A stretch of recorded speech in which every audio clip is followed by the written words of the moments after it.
When Caleb Sterling threw his wife onto the rain-soaked porch that November night, calling her worthless trash as he tossed her suitcase after her, he believed he'd finally freed himself from dead weight. He had no idea the shivering woman in his discarded sweatshirt owned 62% of the company that paid for his Mercedes, his mistress, and his massive ego. He didn't know her silence had been strategy, her meekness a mask, or that Monday morning would be the last time he'd ever feel powerful. But Tessa Vale knew, and she'd been counting down to this moment for 3 very long years. Before we begin Tessa's story of justice and transformation, if you're enjoying this tale of hidden strength and ultimate vindication, please hit that like button and drop a comment telling me what city you're watching from. I love seeing how far these stories travel. The rain came down like punishment. Tessa Vale had always thought that was just something people said in books, that rain could feel angry or vindictive or personal. But standing on the porch of the Lincoln Park brownstone at 11:30 on a Thursday night in November, soaked to the bone in 3 seconds flat, she understood it completely. The rain wasn't just cold, it was cruel. It drove into her skin like ice needles, plastered her hair to her skull, and turned the old Northwestern sweatshirt she wore into a freezing second skin that clung to her ribs. Behind her, the door slammed so hard the beveled glass rattled in its frame. "And don't even think about coming back." Caleb's voice carried through the wood, sharp and satisfied, the tone of a man who'd finally taken out the trash. Tessa heard his footsteps retreat down the hardwood hallway, confident, unhurried, already dismissing her. Somewhere deeper in the house, she heard laughter, high and bright and feminine. Brielle was probably already pouring another glass of the Bordeaux Tessa had bought for their anniversary 3 years ago. The anniversary Caleb had forgotten. Tessa looked down at the suitcase lying on its side in a puddle by her feet. One wheel had broken off when Caleb hurled it through the doorway. The zipper had burst, spilling clothes into the water, her favorite cashmere cardigan, the silk blouse she'd worn to her father's funeral, a tangle of cotton underwear that now floated in the gutter runoff like surrender flags. The cardboard box sat beside it, already disintegrating in the downpour. She could see the corner of a photo album bleeding color into the wet, the spine of a cookbook she'd annotated in the margins, a chipped mug that said "World's Best Wife" that someone from Caleb's office had given her as a joke 4 Christmases ago. This was it. 7 years of marriage, reduced to 1 broken suitcase and 1 dissolving box. Tessa stood there, shaking so hard her teeth chattered, and felt something crack open in her chest. Not her heart. That had broken a long time ago, in small, silent fractures she'd ignored because she'd still believed in the man Caleb pretended to be in public. No, this was something else. Something that had been building behind her ribs for 3 years, pressing against her bones, waiting for exactly this moment. It felt like relief. She pulled her phone from the pocket of the sweatshirt. The screen was wet, smeared, but it still worked. Her fingers were so cold she could barely feel them as she scrolled through her contacts, past neighbors and old college friends, and the yoga instructor she hadn't seen in 2 years, all the way down to the E's, Elliot Graves. The call connected on the second ring. "Tessa?" Elliot's voice was sharp with concern. In the background, she heard the low murmur of a restaurant, the clink of silverware. He'd been at dinner. She'd interrupted his evening. She didn't care. "What's wrong? Are you okay?" "I need a car, Tessa said. Her voice came out steady, calm. It surprised her. "Send it to the house, and Elliot—" She paused, watching water stream off the porch roof like a curtain. "Call an emergency board meeting for Monday morning, 9 a.m. sharp." There was a beat of silence. Then Elliot's voice dropped an octave, shedding every trace of casual concern. "Are we doing this?" "We're doing this." "The chairman's seat?" "The chairman's seat," Tessa confirmed. "I want the full board. I want department heads. And I want Caleb Sterling sitting front and center when I walk through those doors." Another pause. Longer this time. She could practically hear Elliot's mind working through logistics, spinning up the machinery of corporate protocol that had been dormant for years. "I'll have a car there in 20 minutes, he said quietly. "And Tessa? It's about damn time." The line went dead. Tessa slipped the phone back into her pocket and looked at the house one more time. Every window glowed warm and golden. Through the front bay window, she could see into the living room, the cream sofa she'd chosen, the abstract painting she'd found at an estate sale, the marble coffee table where Caleb used to prop his feet despite her asking him not to. She could see his shadow moving past the kitchen doorway, probably refilling his whiskey, probably laughing about something Brielle said, probably already rewriting history in his head, turning himself into the victim of a marriage that had simply run its course. He had no idea what was coming. 3 years ago, Tessa had made a choice. It was the hardest choice of her life, and she'd made it alone, sitting in a lawyer's office in the Loop while Caleb had been in Cincinnati on a business trip that she later found out had been a weekend with a woman from accounting named Monica. The lawyer, a sharp-eyed woman named Patricia Moss, who specialized in asset protection, had laid it out very simply. "You have 3 options," Patricia had said, sliding a folder across her desk. 1. Divorce him now, take half of nothing, and walk away. 2. Stay married, protect yourself financially, and wait for him to implode. 3. Burn it all down and start over. Tessa had chosen option 2, but she'd built in a little of option 3, just in case. Because here was the thing nobody knew about Tessa Vale, formerly Tessa Harrington, daughter of Richard Harrington and sole heir to Harrington Industrial Solutions. She hadn't been a broke college graduate when she met Caleb Sterling at that marketing mixer in 2017. She'd been a woman sitting on a $43 million trust fund and a controlling stake in a mid-sized manufacturing firm that was 3 months away from a major contract expansion. She'd fallen in love with Caleb's charm, his confidence, his way of making her feel seen.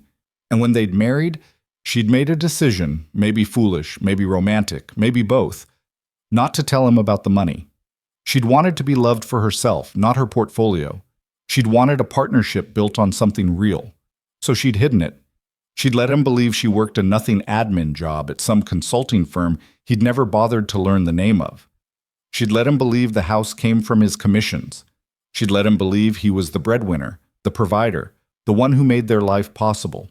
And for a while, it had been fine, better than fine. Caleb had been attentive and ambitious and full of big dreams. He'd talked about building something together. He'd called her his partner. But then he'd gotten promoted to VP of Sales at Harrington Industrial Solutions, the company Tessa legally owned through a trust structure her father had established before his death. And everything had changed. Caleb started working longer hours, started missing dinners, started looking at her like she was a piece of furniture that came with the house. Pleasant enough, occasionally useful, but ultimately forgettable. The affair started about a year later. Tessa had found out about Monica by accident, scrolling through phone records because Caleb had claimed he'd lost his cell and needed her to check if he'd gotten an important client call. What she'd found instead was 300 text messages to a Chicago number, including several that were explicit enough to make her stomach turn. She'd confronted him. He'd cried, apologized, sworn it was a mistake, a moment of weakness, a symptom of stress at work. He'd promised it would never happen again. He'd begged her to forgive him, and she had, because she'd still believed in the man she'd married. But she'd also called Patricia Moss and started building a safety net. Over the next 3 years, Tessa had quietly documented everything. Every unexplained charge on the credit cards, every late-night client dinner, every weekend conference that seemed to require a luxury hotel suite and room service for 2. She'd tracked his movements, recorded his lies, and slowly built a case that would be airtight when the time came.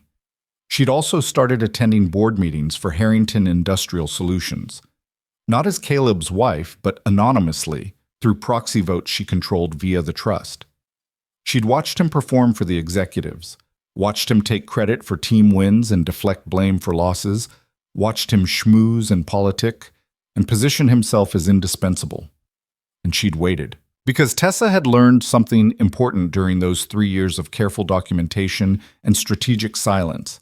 Revenge was a dish best served cold, but justice was a dish best served in front of witnesses. She wanted Caleb to fall. But more than that, she wanted him to fall publicly. She wanted everyone who'd ever heard him brag about his success to see exactly how that success had been built. She wanted the colleagues who'd laughed at his jokes and the executives who'd promoted him and the clients who'd trusted him to understand what kind of man he really was. So she'd waited for the right moment, the perfect moment. The moment when Caleb's arrogance would be at its absolute peak. And tonight, Throwing her into the rain and calling her worthless while his mistress laughed in the house Tessa's trust fund had purchased, Caleb had finally given her that moment. The black sedan pulled up to the curb exactly 19 minutes after Elliot had hung up. The driver, a professional woman in her 50s, got out with an umbrella and approached the porch without a word.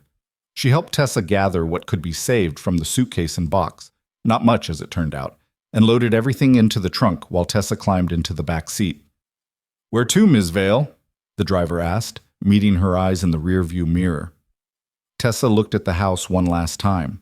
A light went on in the upstairs bedroom. Their bedroom. Except it wasn't theirs anymore.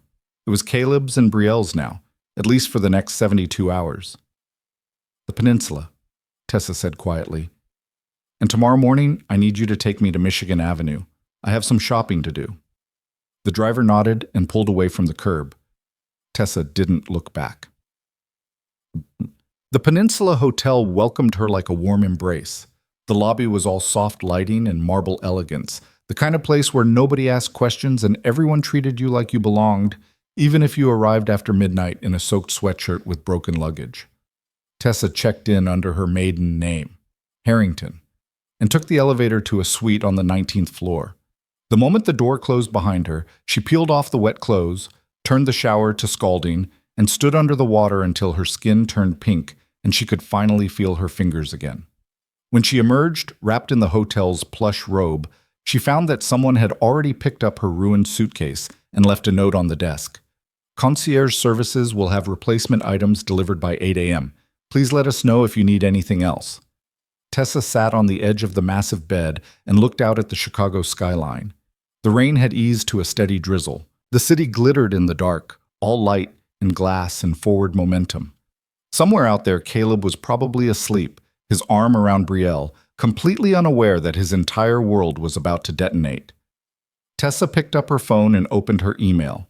She scrolled past promotional messages and newsletters until she found what she was looking for. A draft she'd written 6 months ago and saved without sending. The subject line read, "Timeline for Transition of Active Leadership, Harrington Industrial Solutions."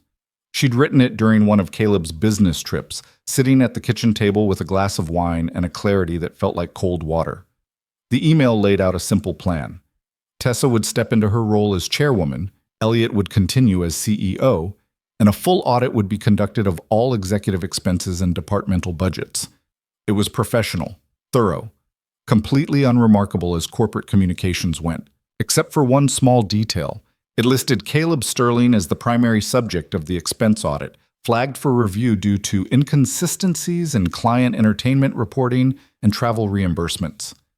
Tessa had never sent it. She'd been waiting for the right trigger. Now she opened the draft, read through it one more time, and made a single change. She added a line at the end. "All findings to be presented at Monday's board meeting, with full disclosure to department heads and senior staff." Then she addressed it to Elliot Graves, copied the entire board, and hit send. The whoosh of the outgoing email felt like a door closing and another one opening. Tessa set the phone aside and lay back on the bed, staring at the ceiling. She was exhausted, wrung out, but underneath the fatigue she felt something she hadn't felt in years. She felt powerful. Friday morning arrived with pale gray light and the smell of coffee.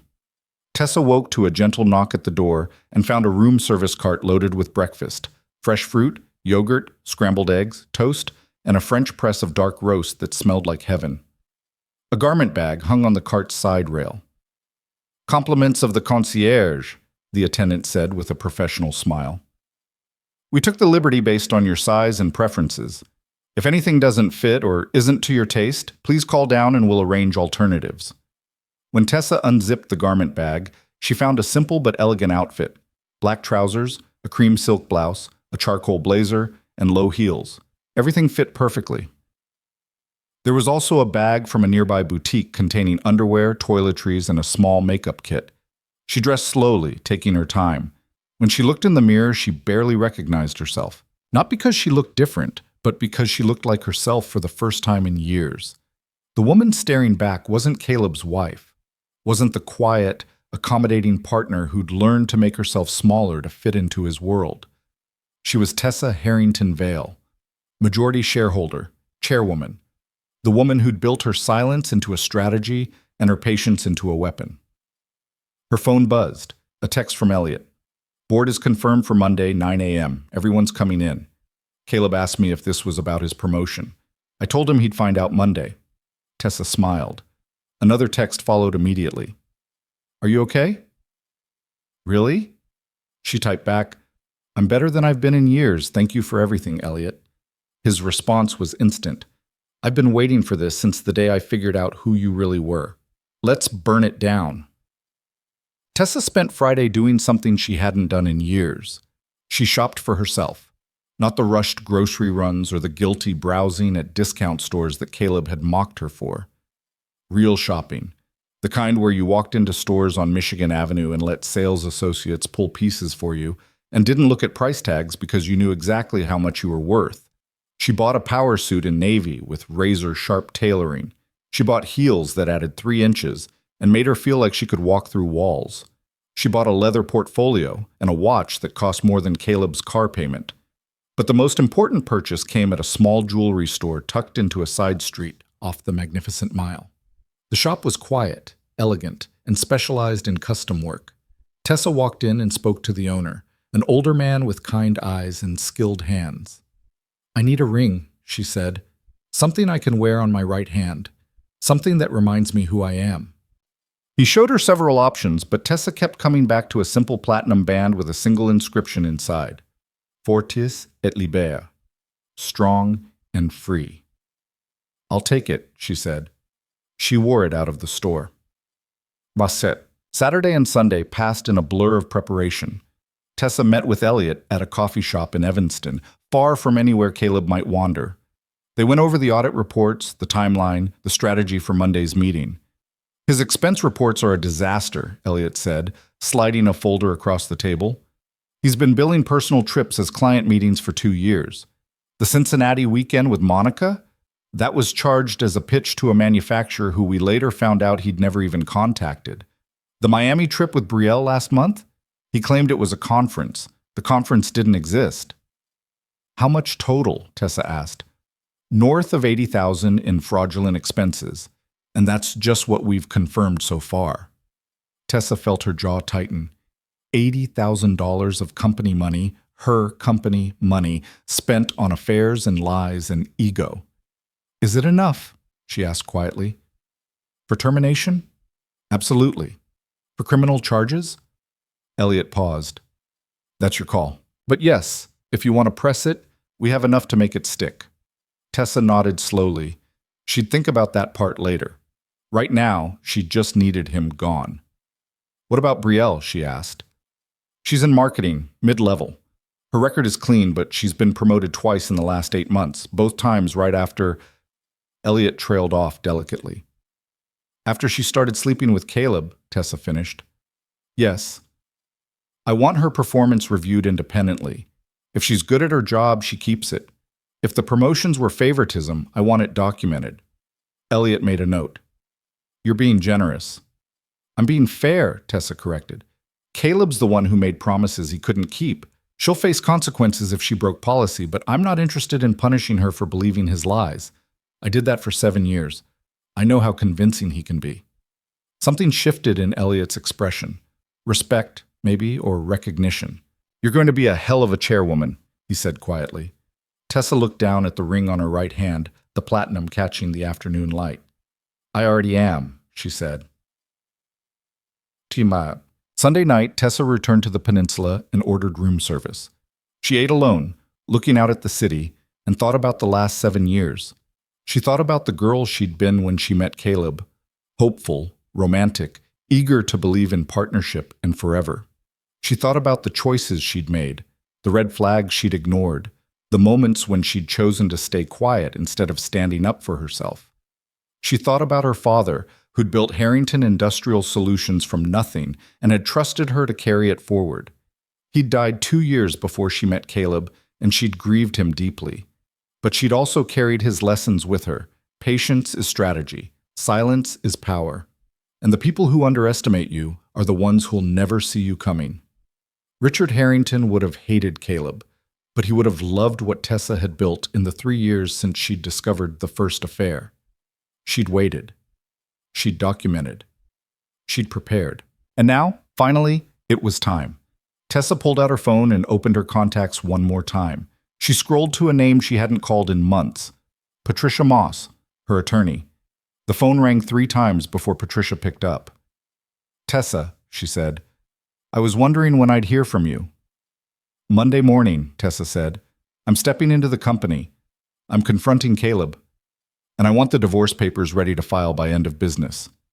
There was a pause, and then Patricia's voice came back warm with satisfaction. "I've had them ready for 2 years. Just say the word." "The word is yes," Tessa said. "File everything. Freeze the joint accounts. Put a restraining order in motion for the house. I want him out by Tuesday. Consider it done." Patricia hesitated, then added, "Are you ready for this? Once we start, there's no going back." Tessa looked at her reflection in the darkened window. She looked strong. She looked certain. She looked free. "I've been ready for 3 years," she said. "Let's finish it." Monday morning broke cold and clear.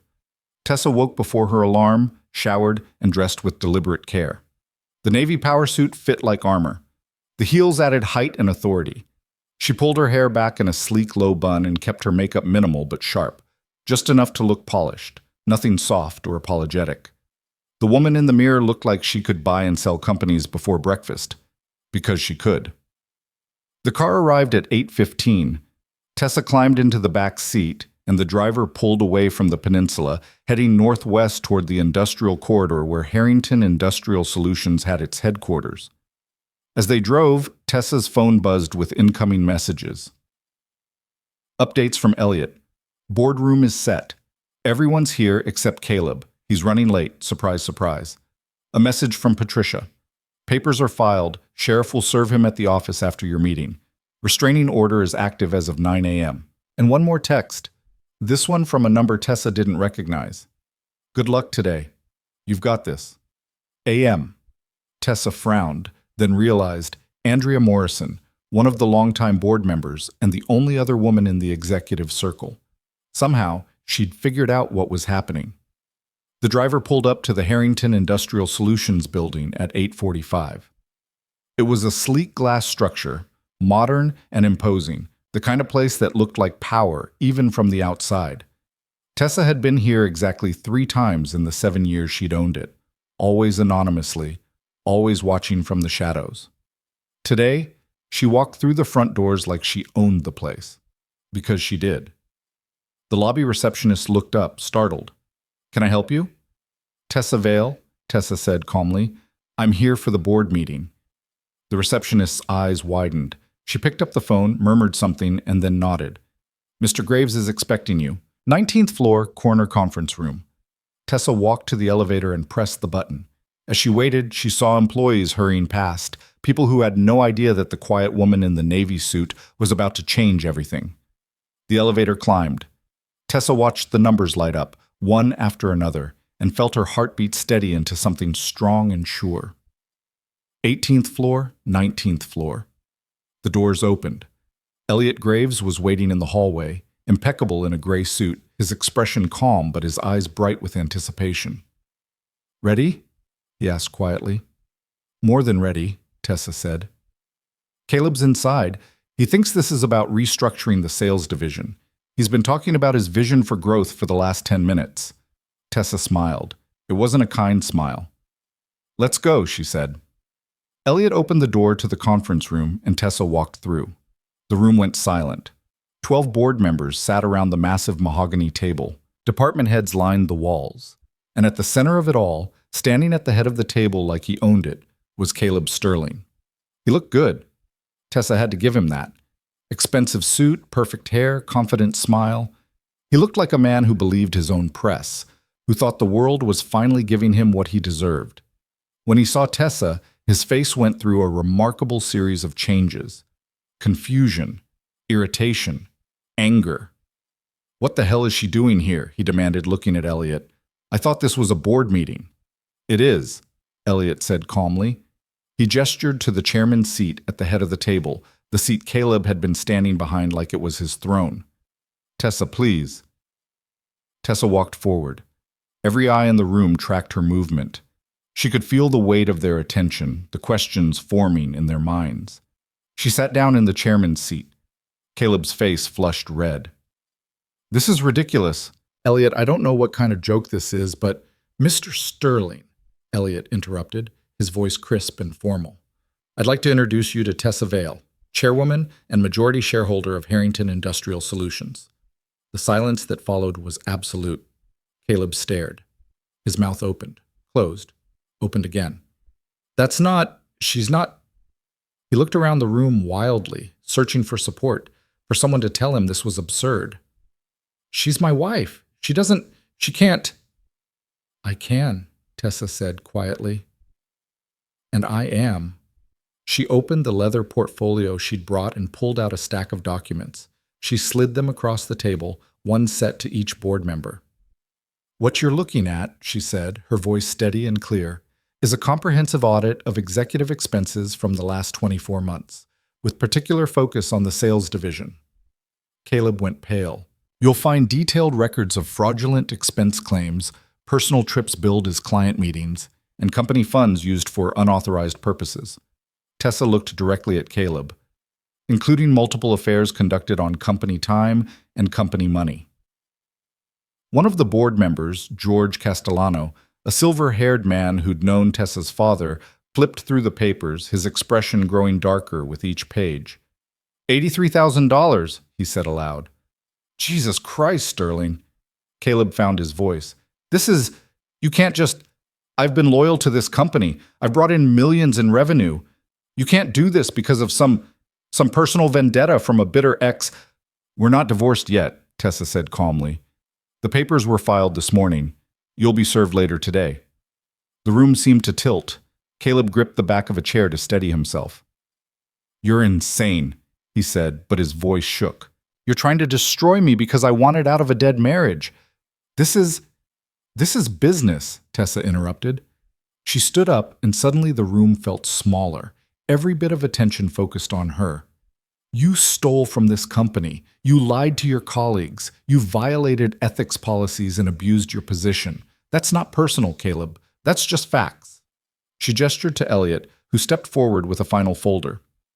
"Inside," Tessa continued, "you'll find your termination paperwork, effective immediately. Security will escort you from the building, and you'll have 24 hours to return any company property." Caleb's face twisted. "You can't. I'll fight this. I'll sue.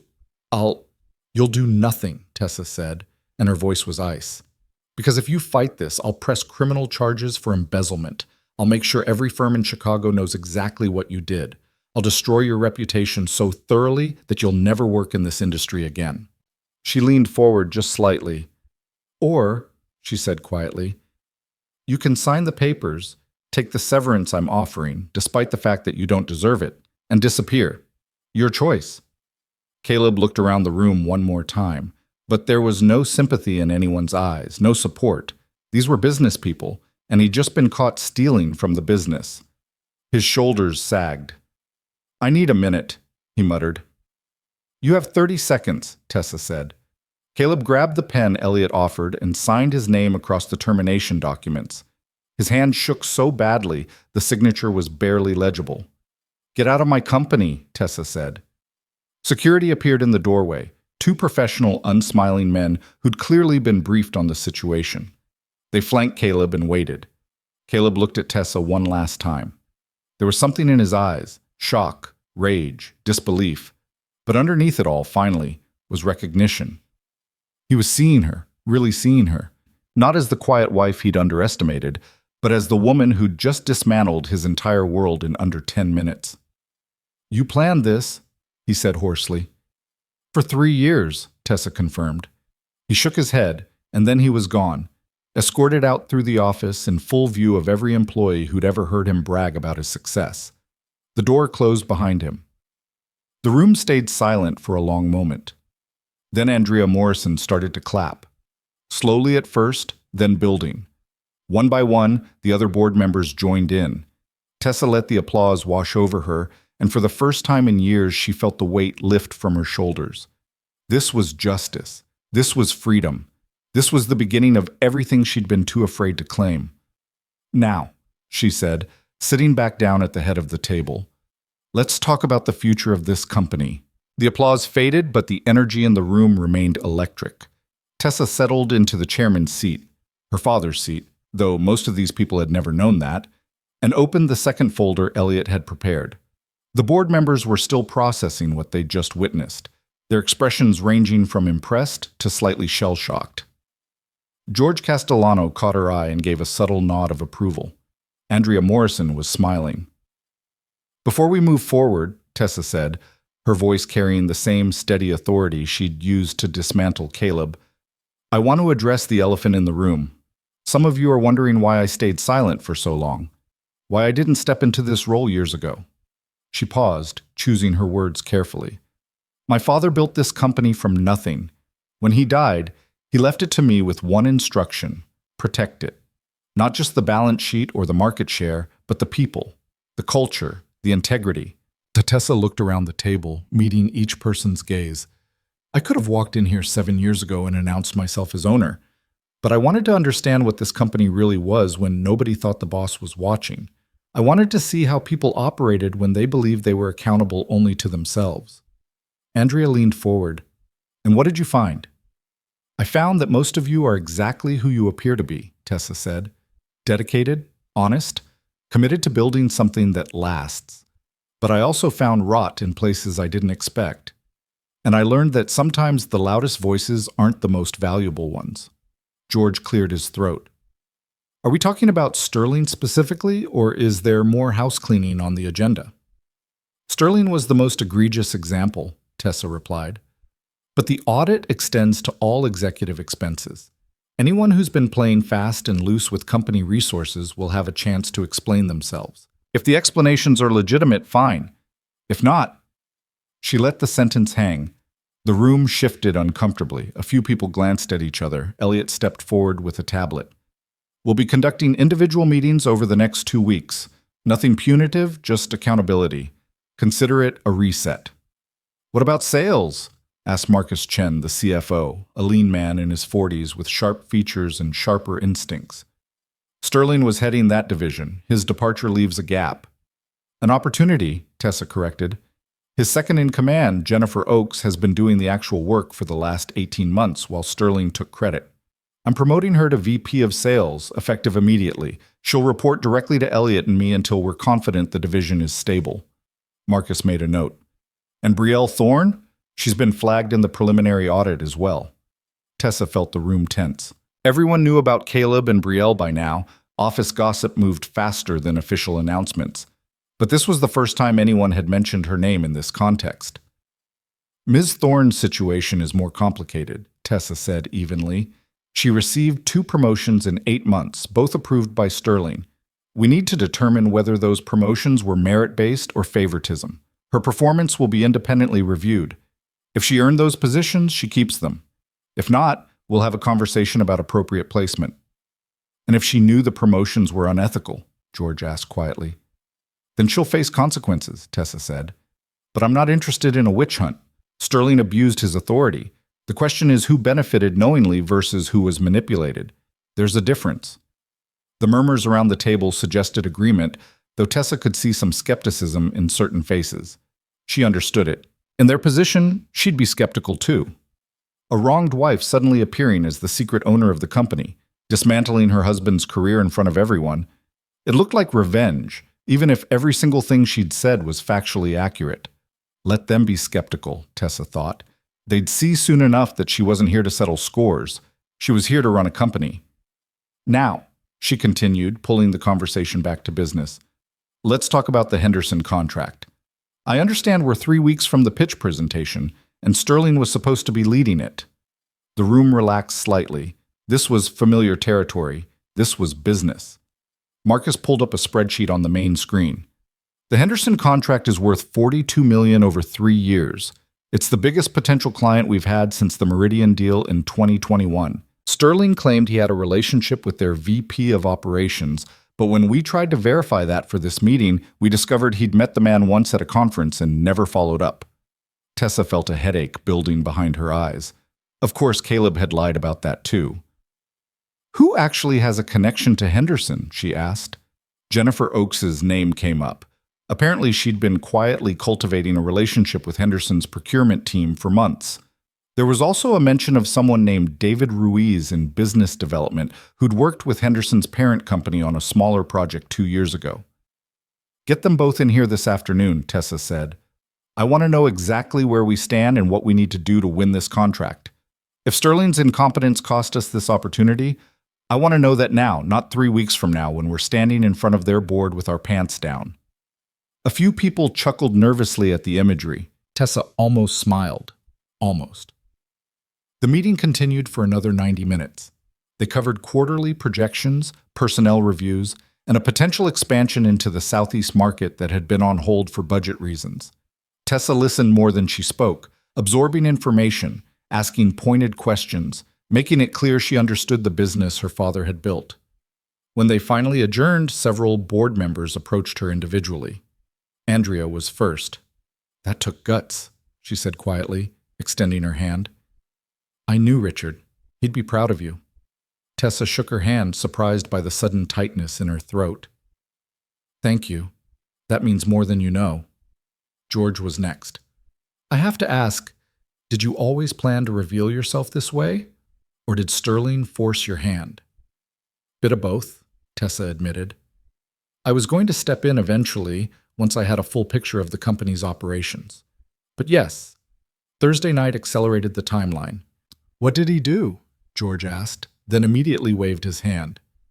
Sorry, none of my business. He threw me out of the house in a rainstorm and told me I was worthless, Tessa said flatly. So I decided to show him exactly what I'm worth. George's expression darkened. I'm sorry you had to go through that, but I'm not sorry he's gone. We've all known for a while that Sterling was more show than substance. Nobody wanted to be the one to say it out loud. Well, Tessa said, consider it said. When the last board member had filed out, Elliot closed the conference room door and leaned against it. You were magnificent, he said. Tessa sank back into the chairman's seat and let out a long breath. I feel like I just ran a marathon. You basically did, and you're not done yet. Elliot crossed to the table and sat down across from her. The sheriff's office just confirmed Sterling was served with the divorce papers in the lobby on his way out. He did not take it well. Define not well. Apparently he tried to rip them up, then demanded to speak to you, then threatened to sue everyone from you to the security guards to the sheriff's deputy. They escorted him off the property and informed him about the restraining order. He's officially barred from the house as of 10 minutes ago. Tessa closed her eyes. She'd known this was coming, had prepared for it, but hearing it confirmed still felt surreal. 7 years of marriage ended in a lobby confrontation with a sheriff's deputy. Is he going to be a problem? She asked. Honestly, probably. Men like Sterling don't go quietly. But legally, you're bulletproof. Patricia made sure of that. What about Brielle? Elliot pulled up something on his phone. Brielle Thorne, 29 years old, been with the company for 3 years, started in junior marketing, promoted to marketing coordinator 18 months ago, then to senior marketing coordinator 4 months ago. Both promotions signed off by Sterling. What does her actual work look like? That's where it gets interesting. Elliot swiped through screens. Her campaign results are mediocre. Not terrible, but not promotion-worthy. However, she did contribute significantly to the Blackwell pitch last year, the one that Sterling took full credit for in front of the board. Tessa raised an eyebrow. So she's competent, but Sterling was using her work to make himself look good while also sleeping with her? Seems that way. Does she know that he was stealing her credit? Hard to say, but I'm guessing no. Sterling was good at making people feel like they were part of a team effort while he collected all the glory. Tessa stood and walked to the window. Outside, Chicago sprawled in all directions, the river cutting through the city like a silver vein. Somewhere down there, Caleb was probably regrouping, planning his next move, trying to figure out how to spin this disaster into something he could survive. I want to talk to her, Tessa said. Brielle. Today, if possible. Elliot looked surprised. Are you sure that's a good idea? She's still involved with Sterling, as far as we know. Anything you say to her could go straight back to him. I know, but I need to look her in the eye and figure out if she's a victim or a co-conspirator. There's a difference. Your call, Elliot said. I'll set it up for this afternoon. Fair warning, though, she's going to be terrified. Good, Tessa said quietly. Fear makes people honest. The morning bled into early afternoon. Tessa took a working lunch in the executive office that had been hastily cleared for her use. It had previously belonged to the VP of Operations, who was more than happy to relocate to a slightly smaller space down the hall. The office had floor-to-ceiling windows, a massive desk, and a view of the Chicago skyline that took her breath away. This was hers now. All of it. Jennifer Oakes and David Ruiz arrived at 1:30 for the Henderson contract discussion. Jennifer was a woman in her late 30s with sharp eyes and an energy that suggested she didn't suffer fools. David was younger, maybe 30, with an easy confidence that came from knowing his worth. First, Tessa said as they settled into chairs across from her desk, congratulations on the promotion, Jennifer. It's overdue. Jennifer blinked, clearly surprised. Thank you. I appreciate the opportunity. Don't thank me yet. You're inheriting a mess. Sterling apparently told everyone he had the Henderson relationship locked down. What's the actual status? Jennifer and David exchanged a look. Then Jennifer pulled out her tablet. The truth is, Henderson's been on the fence for months. Sterling scheduled 3 meetings with their team and canceled 2 of them at the last minute because of conflicts. The one meeting he did attend, he spent most of the time talking about himself and barely asked them any questions about their needs. David nodded. I reached out to a contact at their parent company last week to do some back-channel research. Henderson's team thinks we're disorganized and arrogant. Sterling's reputation preceded him. Tessa felt her jaw tighten. So we're starting from behind. Way behind, Jennifer confirmed, but not impossibly behind. I've been building a relationship with their procurement director, Sarah Chen. She's frustrated with their current supplier and genuinely interested in what we can offer, but she needs to see that we're serious, organized, and not going to waste their time. What do you need from me? Tessa asked. Jennifer hesitated, then seemed to decide honesty was the best approach. I need you to come to the pitch meeting. Henderson needs to see that leadership is engaged. Sterling promised them he'd bring in the owner for the final presentation, but of course he had no idea who the actual owner was. If you show up, it sends a message that we're committed. I'll be there, Tessa said immediately. What else? Time, David said.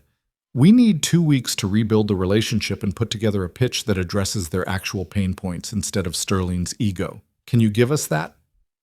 You've got 3 weeks until the scheduled presentation. Use them wisely.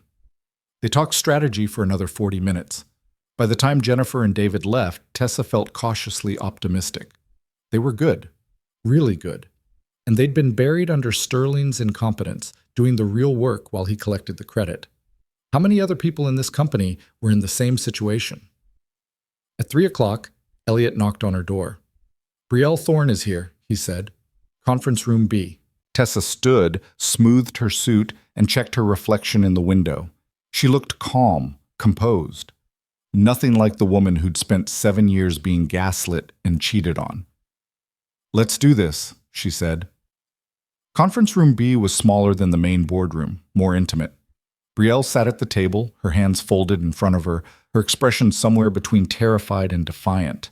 She was younger than Tessa had expected, mid-20s probably, with long dark hair and delicate features. She wore a burgundy dress that was professional but just slightly too tight, too attention-grabbing for a corporate environment. Tessa saw what Caleb had seen in her: youth, beauty, admiration. The kind of woman who made a man feel powerful and desired. Mrs. Thorne, Tessa said, sitting down across from her, thank you for meeting with me. Brielle's eyes were red-rimmed, like she'd been crying. Did I have a choice? Of course you did. This isn't a disciplinary meeting. I just wanted to talk. About what? About how I ruined your marriage?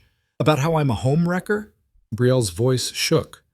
I've been getting looks all morning. Everyone knows. Everyone's whispering. Tessa studied her for a moment. What did Caleb tell you about me? The question clearly caught Brielle off guard. What? When he started your relationship, what did he tell you about his marriage? Brielle looked down at her hands. He said you were separated, that you'd been living separate lives for over a year, that the marriage was over and everything but paperwork. And you believed him. Why wouldn't I? Brielle's eyes flashed. He seemed miserable. He said you didn't understand him, that you didn't support his career, that you'd given up on the relationship. Did he tell you I worked in consulting? He said you had some admin job you did from home, that you didn't really work, just pretended to. Tessa felt a cold fury settle in her chest. Of course. Of course, Caleb had painted her as lazy, unsupportive, checked out. It made his affair justified in his own mind. It made him the victim. Did he tell you who owns this company, Brielle? Brielle frowned. Some trust. Old money. He said the actual owner never came around, that it was basically run by Elliot Graves and the board. The owner is me, Tessa said quietly. I inherited it from my father 8 years ago. Everything Caleb has, the house, the cars, the lifestyle he uses to impress people, it all came from my money. Money he didn't know I had. The color drained from Brielle's face. That's not, he said. He lied, Tessa said. About me, about the marriage, about everything. The question is, what else did he lie about? Brielle was shaking now. I don't understand. Why are you telling me this? Because I need to know if you were manipulated or if you were complicit. Tessa leaned forward. The Blackwell campaign last year. Sterling presented it to the board. Was it your work? Brielle's eyes widened. How did you, was it? A long pause, then barely audible. Most of it. I did the research, built the deck, wrote the pitch. Caleb said we were a team, that he'd make sure I got credit. But then he presented it alone and told me it was better for my career if people saw me as part of his success. And your promotions? He said I earned them, that he was recognizing my contributions. Brielle's voice broke. Was that a lie too? Tessa sat back. The picture was becoming clearer. Brielle wasn't a co-conspirator. She was another woman Caleb had used, just in a different way. Your work on Blackwell was good, Tessa said. Actually good. The promotion to marketing coordinator was probably justified. The second promotion was too fast, and it's going to be reviewed. But Brielle, I need you to understand something. Brielle looked up, tears streaming down her face. You're not the villain here, Tessa said. You're not the reason my marriage ended. Caleb is. He made choices. He lied to both of us. And he used both of us to serve his own ego. She paused. But you did break company policy by getting involved with a superior. That has consequences. Are you firing me? Brielle whispered. I'm putting you on probation. 30 days. Your performance will be independently reviewed by someone outside the marketing department. If the review shows you've been doing good work, you'll keep your position, the first promotion, not the second.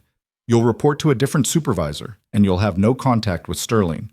If the review shows the promotions were purely favoritism, we'll have a different conversation. Brielle wiped her eyes. That's more than fair. More than I deserve. You deserve honesty, Tessa said. Something neither of us got from Caleb, so let me be honest with you now. If you stay with him, if you believe his version of events, if you help him try to retaliate against me or this company, I will destroy your career. But if you walk away and focus on your work, you have a future here. Your choice. Brielle nodded slowly. He called me this morning. After the meeting, he was furious. He said you'd ambushed him, that you were lying about the money, that he was going to sue and get everything back. What did you say? I didn't answer. I didn't know what to say. Brielle met Tessa's eyes. I think I knew, somewhere deep down, that he was lying about you, about the separation. But I didn't want to know, you know? It was easier to believe him. I understand that, Tessa said quietly. And she did. She'd done the same thing for years, chosen to believe Caleb's explanations because the alternative was too painful. I'm sorry, Brielle said, for everything. I know it doesn't fix anything, but I am sorry. Tessa stood. Focus on your work. Prove that you belong here because of your skills, not because of who you knew. That's the best apology you can give. Brielle stood too, hesitated, then extended her hand. Tessa shook it. When Brielle left, Elliot slipped into the room. "You're kinder than I would have been," he said. "I'm being strategic," Tessa corrected. "If I'd fired her, she would have run straight to Caleb, and he would have used it as ammunition. This way, she has a reason to distance herself from him. And if she does good work, we keep a competent employee. If she doesn't, the probation gives us grounds to let her go cleanly." "You're thinking like a CEO," Elliot observed. "I'm thinking like someone who's tired of men like Caleb destroying everything they touch." The rest of the afternoon was a blur of meetings and emails. Tessa spoke with HR about revised ethics policies. She reviewed the preliminary audit reports for 3 other executives whose expense accounts raised questions. She approved Jennifer's request for a larger budget for the Henderson pitch. She even took a call from a reporter at Crane's Chicago Business, who'd somehow already heard about the leadership transition at Harrington Industrial Solutions. "No comment for now," Tessa told him. "We'll be issuing a formal press release later this week." By 6 o'clock, she was exhausted. Elliot appeared in her doorway with 2 glasses of whiskey. "You survived day 1, he said, handing her a glass. Tessa took it gratefully and sipped. The whiskey burned in the best way. "Barely." "For what it's worth, the office is buzzing. People are excited. Sterling ruled through fear and favoritism. You're already doing better just by being honest." "I haven't done anything yet except fire my ex-husband and scare a 29-year-old marketing coordinator." "You showed up," Elliot said. "You claimed your space. That matters." They sat in companionable silence for a moment, looking out at the city as it transitioned from day to night. "What do you think he'll do?" Tessa asked quietly. "Caleb. What's his next move?" "Honestly, I think he'll try to make this as ugly as possible. Men like him don't accept responsibility. They rewrite history. He'll tell everyone you're vindictive, that you stole the company from him somehow, that he's the real victim." "Let him," Tessa said. "I have documentation of everything. If he wants to fight, I'm ready." Her phone buzzed. A text from Patricia Moss. "Sheriff confirmed Sterling cleared out some personal items from the house this afternoon under supervision. He's officially out. Changed the locks. Security system updated. The house is yours." Tessa stared at the message. The house was hers. The company was hers. Her life was hers. So why did she still feel like she was waiting for the other shoe to drop? "Go home," Elliot said gently. "Get some rest. Tomorrow we tackle the Henderson contract and the rest of the audit. But tonight, take the win." Tessa nodded. She finished her whiskey, gathered her things, and headed for the elevator. As the doors closed, she caught a glimpse of herself in the reflective surface. She looked tired, rumpled, but she also looked strong. The car ride back to the house felt strange. Tessa had spent 4 nights at the peninsula, insulated from reality by hotel luxury and room service. Now she was going back to the place where Caleb had thrown her out in the rain, the place where she'd spent 7 years playing a role that had slowly suffocated her. Except it wasn't the same place anymore. The locks were different. Caleb's things were gone. It was just a house now, empty and waiting. The driver pulled up to the curb. Tessa thanked her and walked up the porch steps, the same steps where she'd stood soaking wet and shaking with cold just 4 days ago. The memory felt distant, like it had happened to someone else. She unlocked the door and stepped inside. The silence was absolute. Tessa walked through the room slowly, turning on lights. The living room looked the same. Cream sofa, abstract painting, marble coffee table. But Caleb's presence was gone. His jackets weren't piled on the chair. His shoes weren't scattered by the door. The half-empty whiskey bottle he always left on the bar cart had vanished. She climbed the stairs to the bedroom. This was the hardest part. This was where she'd slept beside him for 7 years, where she'd pretended not to notice when he came home late smelling like someone else's perfume, where she'd chosen peace over confrontation again and again. The bed was made with fresh sheets. Patricia must have arranged for a cleaning service. Caleb's side of the closet was empty. The bathroom counter, usually cluttered with his cologne and razor and hair products, was clear. He was really gone. Tessa sat on the edge of the bed and waited for the grief to hit. The sadness. The regret. But all she felt was relief. Her phone rang, unknown number. She almost didn't answer, but something made her pick up. "Tessa," Caleb's voice, tight with barely controlled rage. "We need to talk." "We have nothing to talk about," Tessa said calmly. "Your lawyer can contact my lawyer." "You can't do this. You can't just destroy my life because you're bitter about the divorce." "I'm not destroying your life, Caleb. You did that yourself when you embezzled company funds and violated ethics policies. I'm just holding you accountable." "I made that company." His voice rose. "I brought in millions in revenue. Everything I did was for the good of the business." "You mean for the good of your ego," Tessa corrected, "and for your affairs, and for your inflated sense of importance. But sure, tell yourself it was all about the business."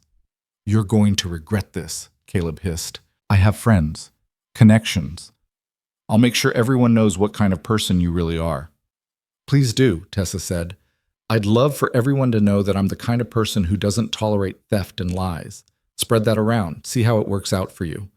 She hung up before he could respond and immediately blocked the number. Her hands were shaking, but not from fear, from adrenaline, from power. She just hung up on Caleb Sterling, the man who'd controlled the narrative of their relationship for 7 years, the man who'd made her feel small and worthless and lucky to have him. And it felt incredible. Tessa changed into comfortable clothes, made herself tea, and curled up on the sofa with her laptop. She had emails to answer, reports to review, a company to run. But first she opened a new browser window and searched for her own name. Tessa Vale Harrington, chairwoman, majority shareholder. The search results were sparse.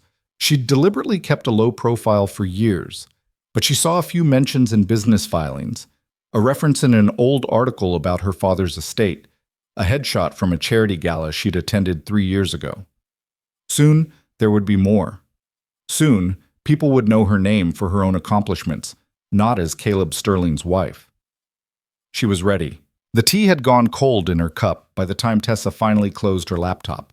Outside, Chicago had settled into its nighttime rhythm. Distant sirens, the occasional car passing, the ambient hum of a city that never truly slept. She should have felt exhausted after the day she'd had, but her mind was still racing, replaying moments from the board meeting, analyzing every word she'd said to Brielle, dissecting Caleb's angry phone call for weaknesses she could exploit. She was just about to head upstairs when her phone lit up with a call from Elliot. "Please tell me nothing's on fire," Tessa said by way of greeting. "Depends on your definition of fire." Elliot's voice was tense. "I just got a very interesting call from Marcus Chen. Apparently Caleb reached out to him about an hour ago, trying to convince him that you're mentally unstable and that the board should contest your ownership claim." Tessa felt her stomach drop, and Marcus said, "He told Caleb to lose his number and sent me a courtesy heads up. But Tessa, if Sterling's already working the phones, trying to turn board members against you..." Elliot trailed off, leaving the implication hanging. "He's going to make this ugly," Tessa finished. "We knew that was coming." "We did. But there's more." Marcus also mentioned that Caleb hinted at having evidence that would expose some kind of fraud related to the trust structure. He was vague about details, but he clearly wants to plant seeds of doubt. Tessa stood and began pacing the length of the living room, her mind working through possibilities. What kind of evidence could he possibly have? The trust is airtight. Patricia made sure of that years ago. "He doesn't need real evidence," Elliot said quietly. "He just needs to create enough smoke that people start looking for fire. Corporate governance questions, legal challenges, media speculation. Even if it's all baseless, it creates chaos. And chaos makes investors nervous. So what do we do?" "We get ahead of it. Tomorrow morning, we issue that press release announcing your role officially. We include quotes from board members supporting the transition. We make it clear that this isn't some hostile takeover. You've been the owner all along. We control the narrative before Caleb can poison it." Tessa stopped pacing. "Do it." "And Elliot, I want to see those audit reports on the other executives first thing tomorrow. If there are any other problems lurking in the company, I want to know about them before Caleb can weaponize them." "Already on your desk for 8 a.m. He paused. "Are you okay?" "Really?" "I'm furious," Tessa admitted, "but I'm also clear-headed. He's not going to win this." After they hung up, Tessa stood in the quiet house and let herself feel the full weight of what was happening. Caleb wasn't just fighting the divorce or accepting his termination, he was preparing for war. And in war, there would be casualties. She walked upstairs to her father's study, a room she'd barely entered since moving into this house with Caleb. He'd claimed it as his own home office early in their marriage, filled it with his things, and she'd let him because at the time it had seemed like a small concession. Now, with all of Caleb's belongings removed, the room felt like it was breathing again. Tessa opened the bottom drawer of the mahogany desk and pulled out a leather folder she'd hidden there 3 years ago. Inside were copies of everything, every suspicious credit card statement, every hotel receipt, every piece of evidence she'd collected during her quiet investigation into Caleb's affairs. She'd made digital backups, of course, but there was something visceral about seeing it all laid out in physical form. $83,000 in fraudulent expenses. That was just what the preliminary audit had uncovered. But Tessa had documentation of more. Personal purchases disguised as business expenses. Gifts for mistresses charged to the company card. Luxury dinners that had nothing to do with clients. If Caleb wanted to make this ugly, she had ammunition he didn't even know existed. Her phone buzzed with a text from Patricia. Caleb's attorney just reached out asking for a settlement conference. They want to negotiate the divorce terms. I told them we'd consider it after you've had time to review their initial response to our filing. Don't let them rush you into anything. Tessa typed back. Not interested in negotiating. He gets nothing. Move forward with the original terms. Patricia's response was immediate. Understood. Expect them to fight this. Hard. Tessa set the phone aside and looked out the study window at the dark street below. Somewhere out there, Caleb was probably sitting in whatever hotel room or friend's apartment he'd landed in, making calls and spinning stories and trying to figure out how to reclaim the life he thought he'd built. But that life had never been his. It had been hers, and she'd simply loaned it to him for 7 years. Now she was taking it back, and no amount of phone calls or legal maneuvering was going to change that. The next morning arrived with gunmetal skies and the promise of more rain. Tessa was at her desk by 7:30, already through her first coffee and halfway through the executive audit reports when Elliot appeared with a tablet and a grim expression. We have a problem, he said without preamble. Tessa looked up. What kind of problem? The kind where Caleb Sterling spent last night talking to Todd Breslin from the Tribune. There's going to be an article. It goes live in 2 hours. Tessa felt ice slide down her spine. What's the angle? Elliot handed her the tablet. On the screen was a draft article with the headline, Corporate Drama at Harrington Industrial Solutions, VP Fired After Wife's Secret Ownership Revealed. She scanned the text, her jaw tightening with every paragraph. The article painted Caleb as a dedicated employee blindsided by a vindictive spouse who'd hidden her identity for years. It quoted an unnamed source, obviously Caleb himself, saying that the termination was suspicious and potentially retaliatory. It raised questions about corporate governance and whether the board had been properly informed of ownership structure. It even included a carefully worded suggestion that the expense fraud allegations might be fabricated. He's positioning himself as the victim, Tessa said flatly. Ambitious executive taken down by a scorned wife. That's exactly what he's doing. And Breslin is a decent reporter, but he's also always looking for a sexy corporate scandal story. This checks all his boxes. Tessa read through the article again, forcing herself to stay calm and analytical. What did Breslin ask you when he reached out for comment? He didn't reach out to me. He went straight to board members. George Castellano confirmed the ownership transition, but wouldn't comment on personnel matters. Andrea Morrison declined to comment entirely. Marcus Chen gave him the no comment on ongoing internal reviews line. So none of them took the bait. No, but that doesn't matter. The story's already written. Breslin's just checking boxes for journalistic balance. Elliot sat down across from her. We need to decide how to respond. Do we issue our own statement? Do we try to kill the story? Do we ignore it and let it blow over? Tessa thought about it, turning the problem over in her mind like a chess puzzle. If they tried to suppress the story, it would look like they had something to hide. If they issued a defensive statement, it would legitimize Caleb's narrative. But if they ignored it entirely, they ceded control of the conversation.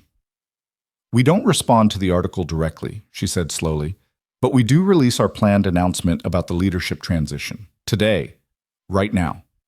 We make it comprehensive. My background, my history with the company, the board's full support, our strategic vision going forward. We flood the zone with facts so that when Breslin's story drops, it looks like stale gossip compared to the official narrative. Elliot's expression shifted from worried to impressed. That's actually brilliant. We're not playing defense. We're just proceeding with business as usual while he's chasing yesterday's news. Exactly. Can you get the press release drafted in the next hour? I can get it done in 30 minutes. Elliot stood. What about quotes from you? This needs to come from the chairwoman herself.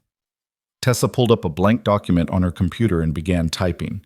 The words came easily, like she'd been preparing for this moment her entire life.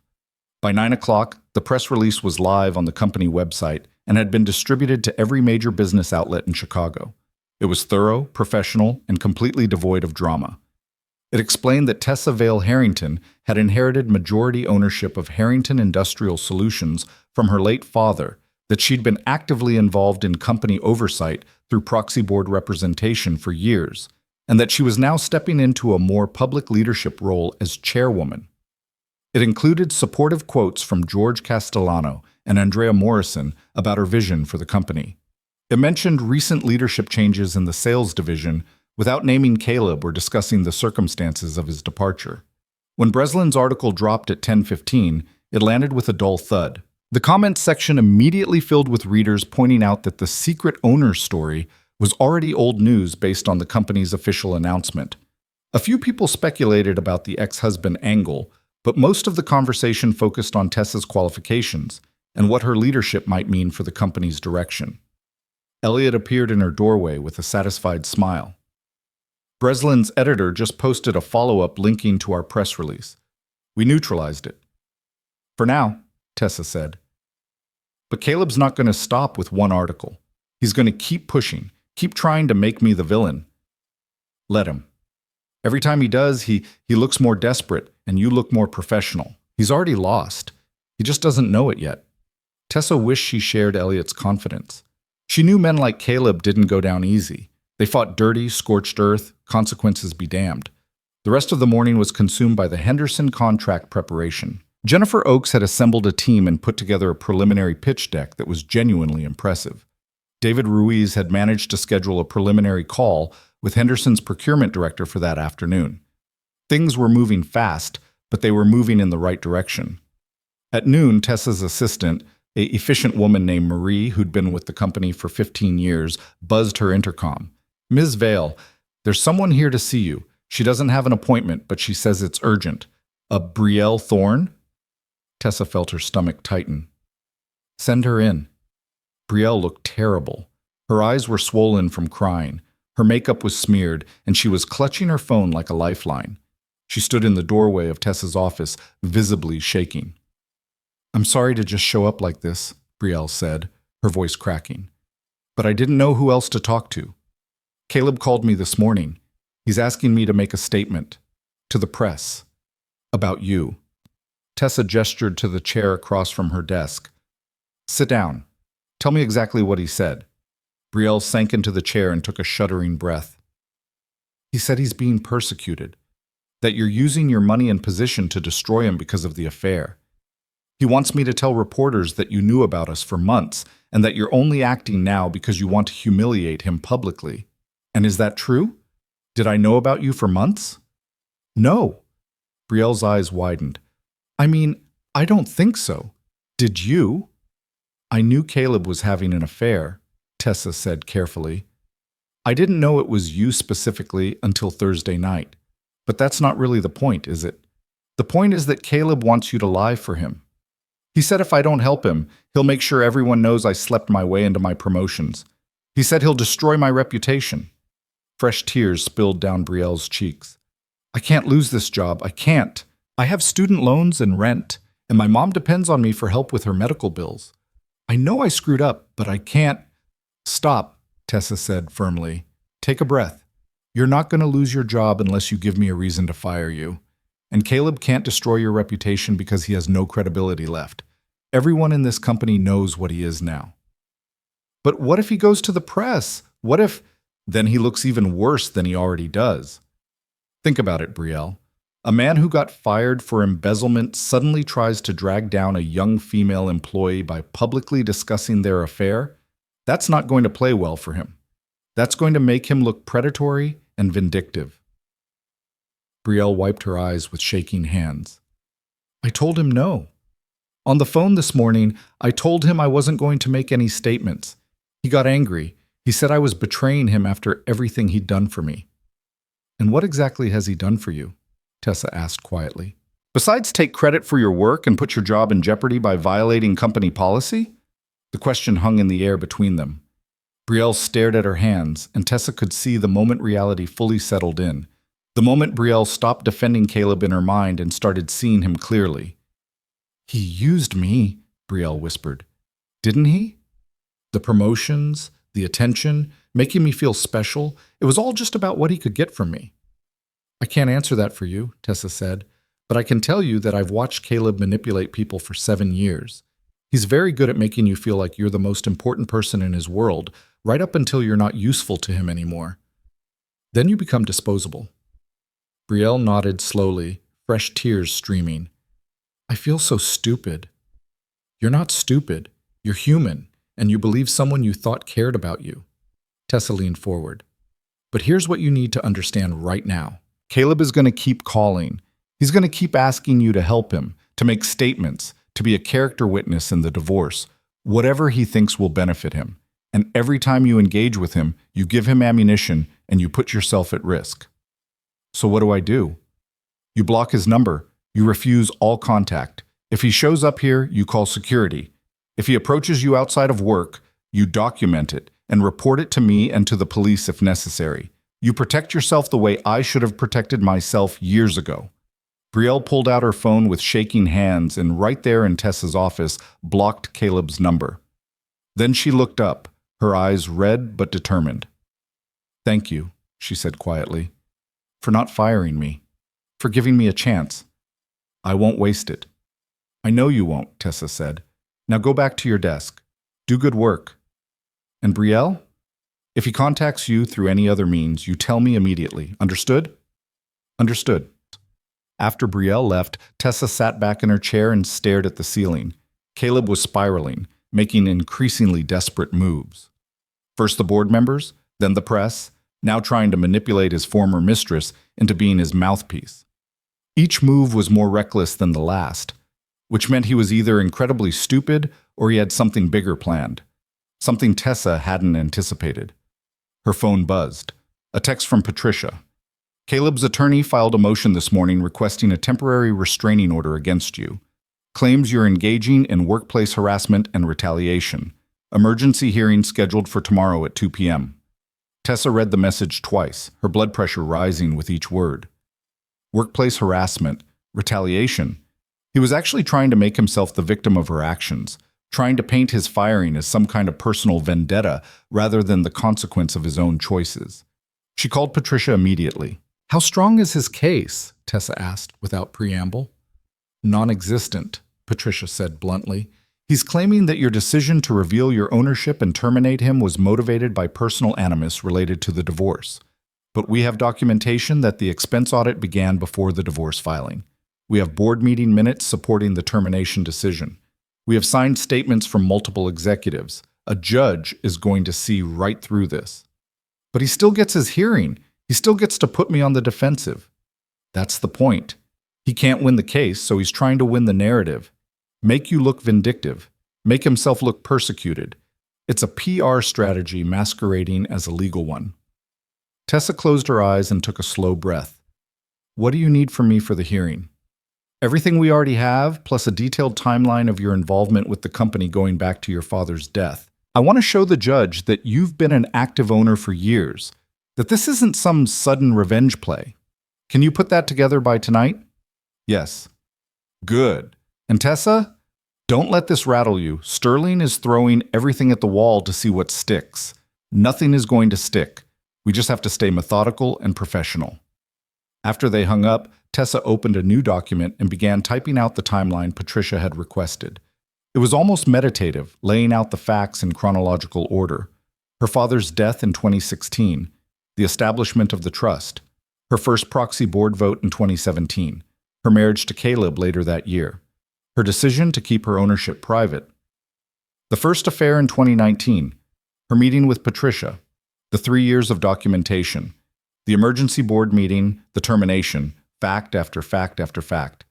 A story told in dates and documents and decisions made carefully over years. By the time she finished, it was past 5 o'clock, and the office had grown quiet. Tessa sent the timeline to Patricia, then sat in the dimming light and let herself feel the exhaustion that had been building all day. A soft knock at the door made her look up. Jennifer Oakes stood in the doorway. "Sorry to interrupt," Jennifer said, "but I thought you'd want to know. The call with Henderson went really well. Sarah Chen loved the preliminary pitch. She's setting up a full presentation for next week with their executive team." Tessa felt some of the tension in her shoulders ease. "That's excellent news. Thank you, Jennifer." "There's something else." Jennifer stepped into the office and closed the door behind her. "I heard about Sterling's restraining order filing. The news is starting to circulate in the office." Tessa sighed. "Of course it is. For what it's worth, nobody believes it. Everyone here has worked with Sterling long enough to know exactly what kind of person he is. You have more support than you probably realize." "I appreciate that, I do. But Jennifer, I need you to understand something. This is going to get uglier before it gets better. Caleb is fighting for his reputation, his ego, maybe even his freedom if the embezzlement charges stick. He's going to say and do things that make me look bad. And if that starts affecting the company—" "Then we'll handle it," Jennifer interrupted firmly. "You didn't create this mess. Sterling did. And those of us who've been watching him operate for years, we're just glad someone finally held him accountable."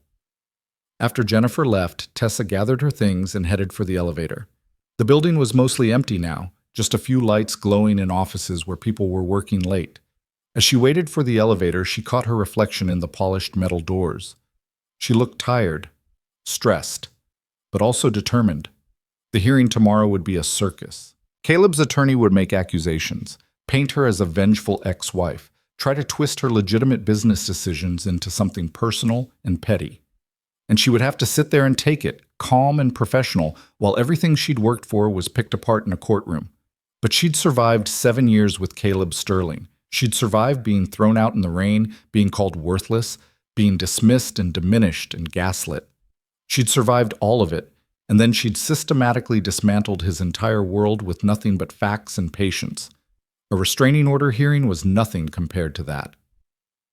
The next afternoon, Tessa sat in a courtroom in the Daly Center, her lawyer on one side and Elliot on the other for moral support. Across the aisle, Caleb sat with his attorney, a sharp-looking man in his 50s named Richard Kwan, who specialized in high-conflict divorces and had a reputation for aggressive tactics. Caleb looked haggard. His suit was expensive but rumpled, like he'd slept in it. His hair wasn't perfectly styled the way it usually was. But when he looked at Tessa, his eyes were full of cold fury. Judge Sarah Brennan entered, and everyone rose. She was a woman in her 60s with silver hair and an expression that suggested she'd seen every trick in the book and wasn't impressed by any of them. "Let's make this quick," Judge Brennan said as she settled behind the bench. "Mr. Kwan, you filed for an emergency restraining order. Make your case." Kwan stood and launched into his argument. He painted a picture of Caleb as a dedicated employee who'd spent years building the sales division, only to be blindsided when his estranged wife revealed herself as the company owner and immediately terminated him in a public humiliation designed to punish him for seeking a divorce. "Ms. Vale has used her position to engage in workplace harassment and retaliation," Kwan argued. "She's frozen Mr. Sterling's access to marital assets, filed a restraining order preventing him from entering the marital home, and orchestrated his termination from a job where he had an exemplary record. This is vindictive behavior motivated by personal animus, and my client deserves protection from further harm." Tessa kept her face neutral, even as every word felt like a knife. Patricia had warned her this would happen, that Kwan would twist reality into something ugly, but hearing it out loud was still jarring. Judge Brennan turned to Patricia. "Ms. Moss?" Patricia stood and her voice was crisp and factual. "Your Honor, Mr. Sterling's characterization of events is both inaccurate and misleading. Miss Vale has been the majority owner of Harrington Industrial Solutions for 8 years, inheriting the company from her late father. She's been actively involved in company oversight through proxy board representation throughout that time. This is documented in board minutes going back to 2017. Patricia handed a folder to the bailiff, who passed it to the judge. Ms. Vale's decision to step into a more public leadership role was made independently of her marital difficulties with Mr. Sterling. In fact, the expense audit that led to Mr. Sterling's termination was initiated before the divorce papers were filed. We have documentation showing a pattern of fraudulent expense reports, personal trips billed as business meetings, and misuse of company funds totaling over $80,000. Mr. Sterling was terminated for cause by a unanimous board decision, not by Mrs. Vale acting alone. Kwan jumped in. The timing is suspicious, Your Honor. My client's termination occurred the same week as the divorce filing, because your client threw Ms. Vale out of the marital home in a rainstorm and called her worthless, Patricia interrupted calmly. That incident accelerated the timeline for both the divorce filing and Ms. Vale's decision to attend the board meeting in person. But the underlying justification for his termination existed independently. Judge Brennan was flipping through the documents Patricia had provided. Her expression was unreadable. Mr. Kwan, she said without looking up, your client was fired for embezzlement? Alleged embezzlement, Kwan corrected. There's been no criminal investigation, no charges filed. These are internal company allegations, supported by extensive documentation, Patricia added, credit card statements, hotel receipts, falsified meeting reports. If Your Honor would like, we can provide testimony from board members who reviewed the evidence. Judge Brennan held up a hand. Not necessary. I've seen enough. She looked at Caleb directly. Mr. Sterling, did you or did you not charge personal expenses to company accounts? Caleb shifted in his seat. Some of my expenses may have been miscategorized, but yes or no, Mr. Sterling? A long pause. Then quietly, yes. And were you having an extramarital affair with a company employee? Caleb's jaw tightened. My personal life isn't relevant to yes or no. Yes. Judge Brennan sat back in her chair. Here's what I see. A man who violated company policy, misused company funds, and engaged in conduct that gave his employer legitimate grounds for termination. The fact that his employer happens to be his estranged wife doesn't change the validity of those grounds. If anything, it suggests Ms. Vale showed considerable restraint by not addressing these issues sooner. Kwan tried again. Your Honor, the workplace harassment— What workplace harassment? Judge Brennan interrupted. Ms. Vale fired him from a job he was actively stealing from. She didn't contact his new employer, didn't harass him at his residence, didn't engage in any conduct designed to cause him emotional distress beyond the natural consequences of his own actions. Mr. Sterling, you made choices. Those choices had consequences. That's not harassment. That's accountability. She looked down at the paperwork again. Request for restraining order is denied. Ms. Vale has not engaged in any behavior that meets the legal threshold for harassment or stalking. Next case. The gavel came down. Tessa felt something loosen in her chest. Across the aisle, Caleb's face had gone white with rage. Kwan was already gathering his papers, his expression tight with professional frustration. As they filed out of the courtroom, Caleb's voice carried across the hallway. This isn't over, Tessa. You think you've won, but you have no idea what's coming. Tessa turned and met his eyes. Bring it, Caleb. I'm ready for whatever you've got. Patricia touched her elbow gently, guiding her toward the elevator, but Tessa heard Caleb's parting shot as the doors closed. You're going to regret this. I promise you that. In the elevator, Elliot let out a long breath. Well, that could have gone worse. Could have gone better too, Patricia said. Brennan was fair, but Sterling's not going to stop. That threat at the end? He means it. Let him try, Tessa said. Her voice was steady, but her hands were shaking. I've been ready for this fight for 3 years. He's got nothing I haven't already seen coming. But even as she said it, a small voice in the back of her mind whispered a warning. Caleb Sterling was cornered now, humiliated in court and out of legal options. And cornered animals were the most dangerous kind. The warning echoed in Tessa's mind for the rest of the week, a constant low hum of anxiety beneath every meeting and decision. She'd meant what she said to Caleb. She was ready for whatever he threw at her. But ready didn't mean unafraid, and as the days passed with eerie quiet, she found herself waiting for the other shoe to drop. It dropped on Friday afternoon. Tessa was in a conference room with Jennifer and the Henderson pitch team reviewing the final presentation slides when Marie knocked urgently on the glass door. Her face was pale. "Ms. Vale, I'm sorry to interrupt, but you need to take this call. It's Agent Marcus Webb from the FBI." The room went silent. Jennifer's eyes widened. Tessa felt her stomach drop, but she kept her voice steady. "I'll take it in my office. Jennifer, keep working. I'll be back." She walked across the hall on legs that felt disconnected from her body. FBI. Why would the FBI be calling her? Unless Caleb had done something monumentally stupid, unless he'd escalated beyond restraining orders and press leaks into actual criminal territory. Tessa closed her office door and picked up the phone. "This is Tessa Vale." "Ms. Vale, this is Special Agent Marcus Webb with the FBI's Chicago Field Office, White Collar Crime Division." The voice was professional, clipped. "I'm calling regarding a matter that's come to our attention involving Harrington Industrial Solutions and potentially classified contract information." Tessa's mind raced. Classified contracts. The only classified work Harrington did was a small defense manufacturing contract they'd won 2 years ago, producing specialized components for military equipment. It was less than 5% of their revenue, but it came with strict security protocols and regular government audits. "What kind of matter?" she asked carefully. "We've received information that someone may be attempting to sell proprietary bid data related to upcoming defense contracts. The information includes technical specifications and pricing strategies that would give competitors an unfair advantage and potentially compromise national security interests." Tessa felt ice flood her veins. "And you think this involves my company?"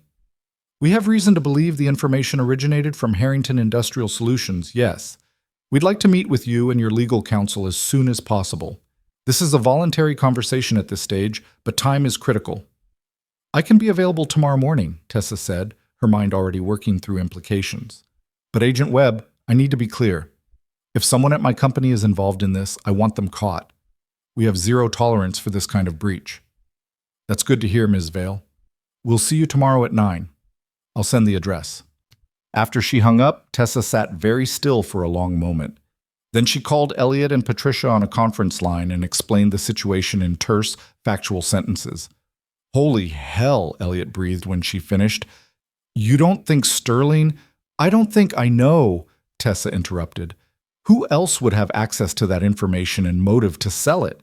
He's been on the defense contracts for 2 years. He knows the bid structures, the pricing models, the technical specs."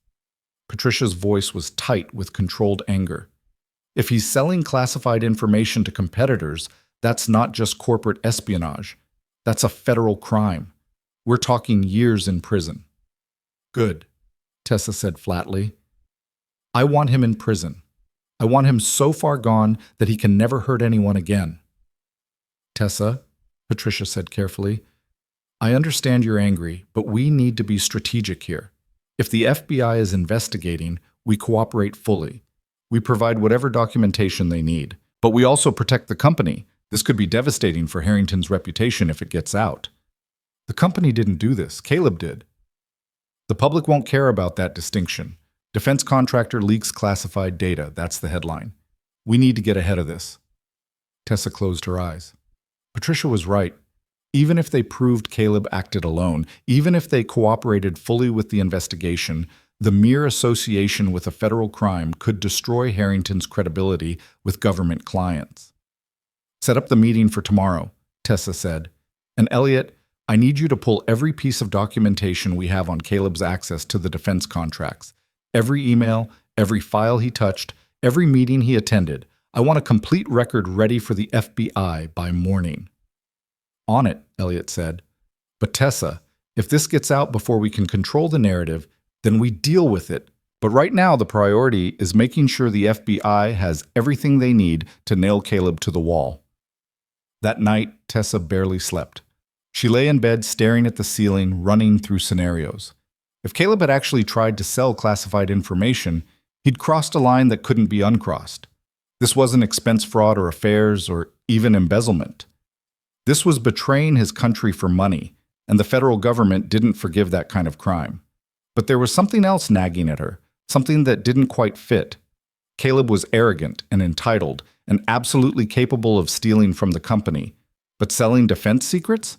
That required a level of premeditation and risk tolerance that seemed out of character, even for him. Unless he was that desperate, unless losing everything, his job, his reputation, his marriage, had pushed him into a corner where selling classified data seemed like his only way out. The meeting with Agent Webb took place in a nondescript FBI field office in the Loop. Tessa arrived with Patricia and Elliot, carrying 3 folders of documentation they'd compiled overnight. Agent Webb turned out to be a man in his early 40s with sharp eyes and the kind of quiet intensity that suggested he didn't miss much.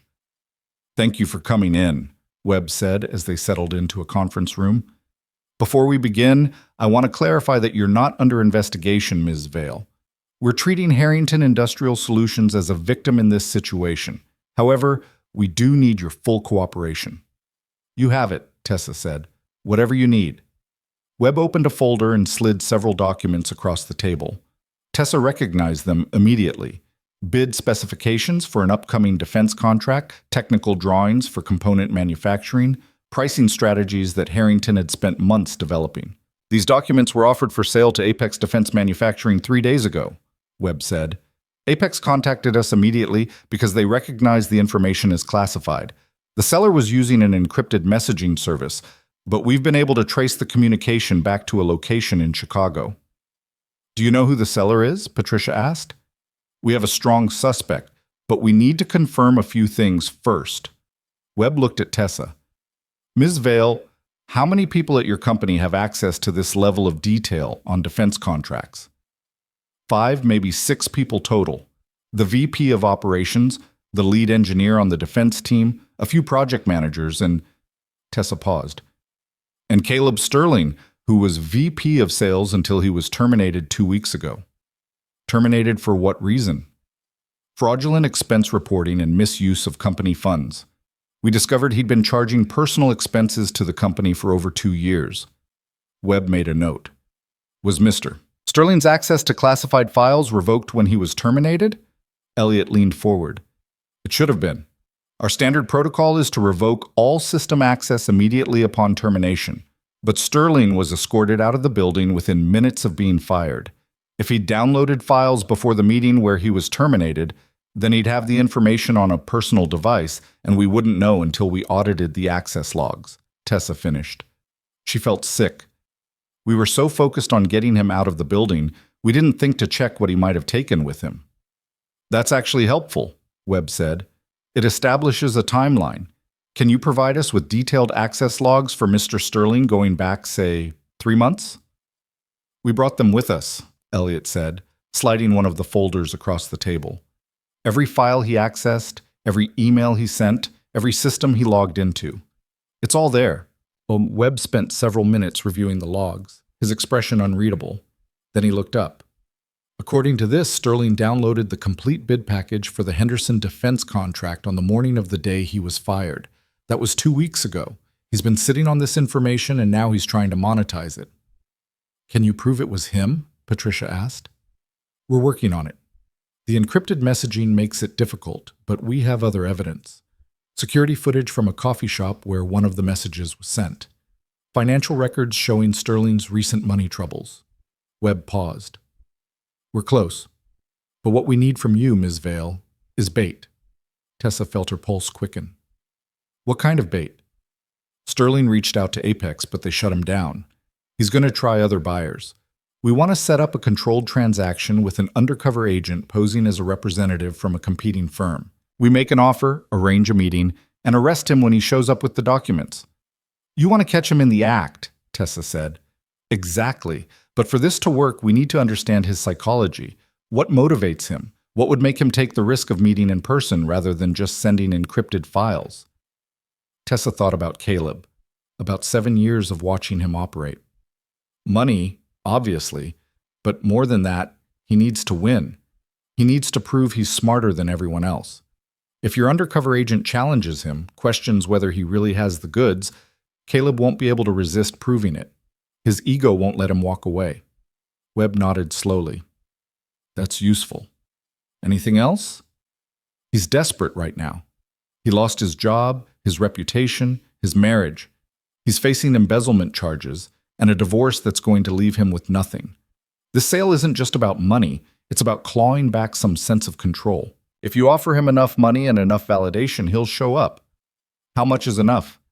Tessa did quick mental math. The Henderson contract was worth $42 million over 3 years. Competitor firms would pay a significant percentage of that for advance access to the bid details. $500,000, she said, maybe more. Enough to make him think he can disappear, start over somewhere new. Webb closed his folder. All right, we'll set it up for early next week. In the meantime, Ms. Vale, I need you to act like nothing is happening. Don't change your routine. Don't reach out to Sterling. Don't do anything that might spook him. Understood. As they stood to leave, Webb added, one more thing.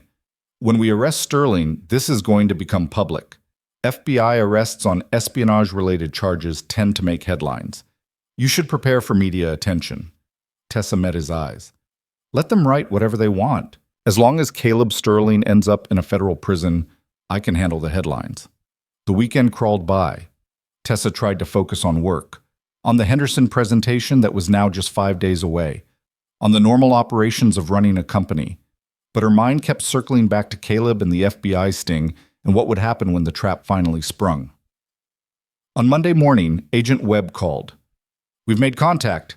Our undercover agent reached out through the same encrypted channel Sterling used with Apex. He took the bait. We're meeting Thursday night at a hotel in Oak Brook. He thinks he's selling to a representative from a German defense contractor. Thursday, Tessa repeated. 2 days before the Henderson presentation.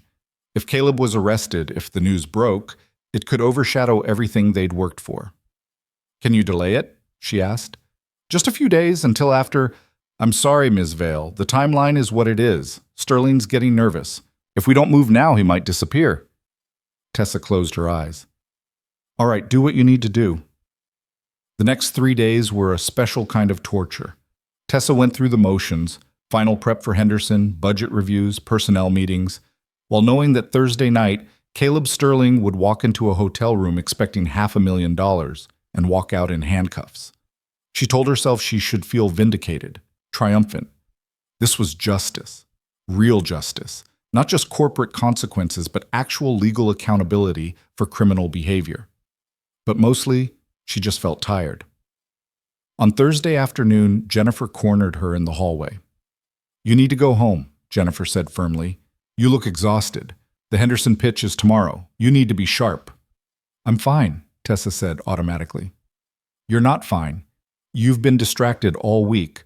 Whatever's going on, it can wait until after tomorrow. Please, Tessa, go home. Get some rest. Trust us to hold down the fort for one night. Tessa wanted to argue, but Jennifer was right. She was running on fumes and stress, and if she didn't get some sleep, she'd be useless at the presentation. All right, she conceded, but if anything urgent comes up, we'll call. Promise. Now go. Tessa went home, ordered takeout, and tried to distract herself with a book. But every time her phone buzzed, her heart jumped. Was it Webb? Was it done? Had they arrested Caleb? At 9:30, her phone finally rang. Agent Webb. It's done, he said without preamble. Sterling showed up with a thumb drive containing the complete bid package. He accepted the money. We arrested him on federal charges of theft of trade secrets and attempted espionage. He's in custody. Tessa sat down on the sofa, her legs suddenly weak. Did he say anything? A lot of things, most of them not printable. He claims he was entrapped. He claims you set this up to frame him. He claims the documents aren't actually classified. Webb paused. None of it is going to help him. We have him on video accepting money for stolen defense documents. It's airtight. What happens now? Arraignment tomorrow, probably. The U.S. Attorney's Office will file formal charges. Given the nature of the crime and his lack of ties to the community, I'd expect them to request he be held without bail pending trial. How long until trial?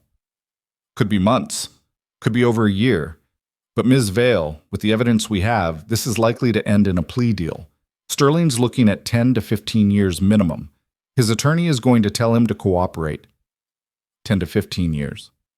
A decade of Caleb's life. Gone. Tessa tried to feel something about that. Satisfaction, relief, even pity. But all she felt was empty. Thank you, Agent Webb, for everything. Just doing my job. And Ms. Vale, you did the right thing, cooperating with this investigation. A lot of people in your position would have tried to cover it up to protect the company's reputation. You chose integrity. That matters. After they hung up, Tessa sat in the quiet house and let the reality wash over her. It was over. Really, truly over. Caleb couldn't hurt her anymore. He couldn't manipulate board members or sell stories to reporters or make threats in courthouse hallways. He was going to prison, and there was nothing he could do to stop it. She should have felt victorious. Instead, she just felt old. Her phone buzzed again. This time it was Elliot. Just saw the news alert. FBI arrested Sterling on espionage charges. Are you okay? Tessa typed back. I'm fine. Tell the team to be ready for questions tomorrow. We'll address it after the Henderson presentation. Elliot. Already drafting the statement. Get some sleep. Tomorrow we win that contract and show everyone that Harrington is stronger than ever. Tessa smiled despite herself. Elliot was right. Tomorrow was about the future, not the past. Tomorrow was about proving that the company could thrive without Caleb Sterling, that his betrayal was an aberration, not a reflection of who they were. She went to bed early and, surprisingly, slept through the night for the first time in weeks. The next morning, the news was everywhere. Every major outlet in Chicago had picked up the story. Former corporate VP arrested in defense secret sting. FBI charges executive with attempted espionage. Harrington Industrial Solutions employee caught selling classified information. Tessa's phone was ringing constantly with media requests. She ignored all of them and headed to the office, where Elliot had already prepared a brief statement confirming that a former employee had been arrested, that the company was cooperating fully with federal authorities, and that Harrington Industrial Solutions maintained the highest standards of security and integrity. Short and clean, Elliot said, showing her the draft. We don't engage with speculation, we don't throw Sterling under the bus, we just state facts and move on. Perfect, Tessa said. Issue it in an hour. Right now we have a presentation to nail. The Henderson pitch took place at 10 o'clock in the main conference room. Sarah Chen arrived with 3 colleagues from Henderson's executive team, all business suits and serious expressions. They'd obviously seen the news about Caleb's arrest, and Tessa could see the questions in their eyes. She decided to address it head-on. Before we begin, Tessa said as everyone settled around the table, I want to acknowledge the news you've probably seen this morning. A former employee of Harrington Industrial Solutions was arrested yesterday on federal charges related to theft of proprietary information. I want to assure you that this individual acted alone, that he was terminated weeks ago for unrelated misconduct, and that we are cooperating fully with federal investigators. Sarah Chen nodded slowly. We appreciate your transparency. Obviously, security is a major concern for us given the nature of our work. As it should be, Tessa said, which is why I want to walk you through the enhanced security protocols we've implemented in the wake of this incident. We've conducted a complete audit of all access controls, implemented additional safeguards for classified materials, and engaged an independent security firm to review our procedures. She slid a document across the table. This outlines our security framework in detail. Jennifer Oakes, our VP of Sales, can speak to the operational side, and I'm personally committed to ensuring that Harrington meets and exceeds every security requirement you have. The presentation lasted 90 minutes. Jennifer walked through the technical specifications, David covered pricing and timeline, and Tessa answered questions about company stability and long-term vision. By the end, the Henderson team seemed cautiously impressed. We'll need to discuss this internally, Sarah Chen said as they wrapped up. But I'll be honest with you, Ms. Vale. When I saw the news this morning, I almost canceled this meeting. The fact that you addressed it directly, that you've already implemented corrective measures, and that you're personally involved in this pitch, that says something about your leadership. Henderson deserves a partner who takes security and integrity seriously, Tessa said. We're that partner. After the Henderson team left, the conference room erupted in relieved laughter and high fives. Jennifer pulled Tessa into a quick hug. "That was masterful," she said. "You turned a potential disaster into a demonstration of strong leadership." "We're not out of the woods yet," Tessa cautioned. "They still need to make a decision. But yes, I think it went as well as it could have under the circumstances." The rest of the day was a blur of damage control and media management. Tessa did one carefully scripted interview with Crane's Chicago business, emphasizing the company's cooperation with federal authorities and commitment to security. She sent a memo to all employees explaining the situation and reassuring them that their jobs were secure. She even took calls from 2 other clients who'd seen the news and wanted reassurance. By 6 o'clock, she was exhausted but satisfied. The company had survived the day intact. The Henderson pitch had gone well despite the chaos, and Caleb Sterling was sitting in a federal detention center, finally facing real consequences for his actions. Elliot appeared in her doorway with his usual end-of-day whiskey offering. "To getting through the worst week ever," he said, handing her a glass. Tessa raised it in a toast. "To survival." They drank in comfortable silence for a moment. Then Elliot said quietly, "I saw the arraignment results. Sterling's being held without bail. The judge called him a flight risk." "Good," Tessa said. "He should be. His attorney is already talking about a plea deal. Apparently Sterling's willing to cooperate with the investigation if they'll reduce the charges." "Let him cooperate. Let him tell them everything. I don't care anymore, Elliot. He can't hurt me now." "You're sure about that?" Tessa thought about it. 2 weeks ago, Caleb's arrest would have felt like vindication, like the final victory in a war she'd been fighting for years. But now it just felt like closure. Not the triumphant kind, but the exhausted kind. The kind where you're just glad it's finally over. "I'm sure," she said. "Whatever happens with the trial, whatever he says or does, it doesn't touch me anymore. I've got a company to run and a life to build. Caleb Sterling is someone else's problem now." Her phone buzzed. A text from Patricia. "Divorce finalized. Judge signed off on everything this afternoon. You're officially free." Tessa stared at the message. Officially free. 7 years of marriage ended with a signature on a document. No fanfare, no final confrontation, just paperwork and legal formalities. She thought she might cry, or laugh, or feel something big and overwhelming. Instead, she just felt light. "What is it?" Elliot asked, seeing her expression. "The divorce is final," Tessa said softly. "As of today, I'm no longer married to Caleb Sterling." Elliot raised his glass again. "Then here's to new beginnings." "New beginnings," Tessa echoed. They finished their drinks and Elliot headed home to his family. Tessa stayed in the office a little longer, looking out at the Chicago skyline as it transitioned from day to night.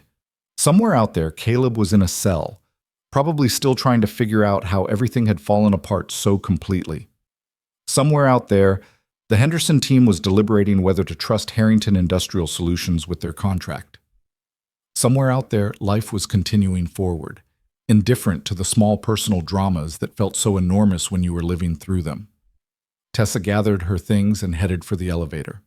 Tomorrow, she'd wake up as a divorced woman, as a CEO who'd survived a federal investigation, as someone who'd taken everything Caleb Sterling had thrown at her and come out standing. Tomorrow, she'd start building the life she'd been too afraid to claim while she was busy surviving her marriage.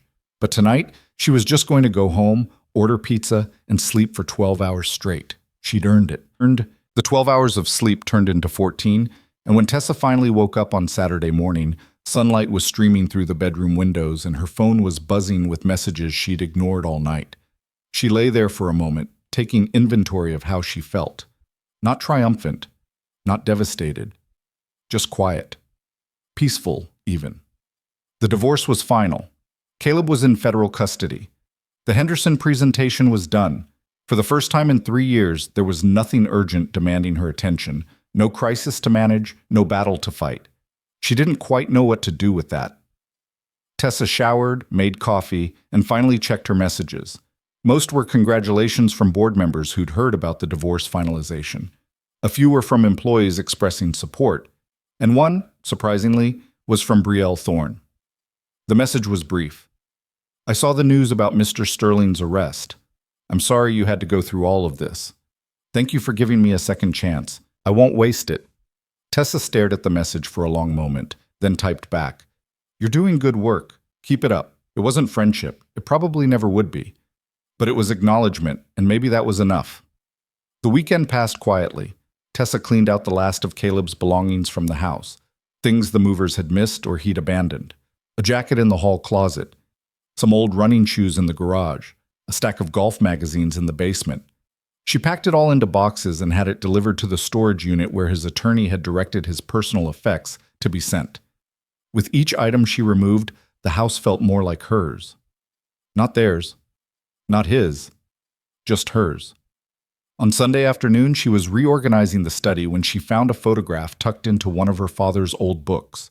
It was from her college graduation, Tessa in her cap and gown, her father's arm around her shoulders, both of them grinning at the camera. Richard Harrington had been so proud that day. He'd taken her to dinner at the best restaurant in town and told her she could do anything she set her mind to. "You've got your mother's heart and my head for business," he'd said. "That's a dangerous combination, kiddo. You're going to change the world." Tessa touched the photograph gently, tracing the outline of her father's face. She wondered what he would think of everything that had happened. The marriage to Caleb, the years of silence, the dramatic revelation and termination, the federal investigation.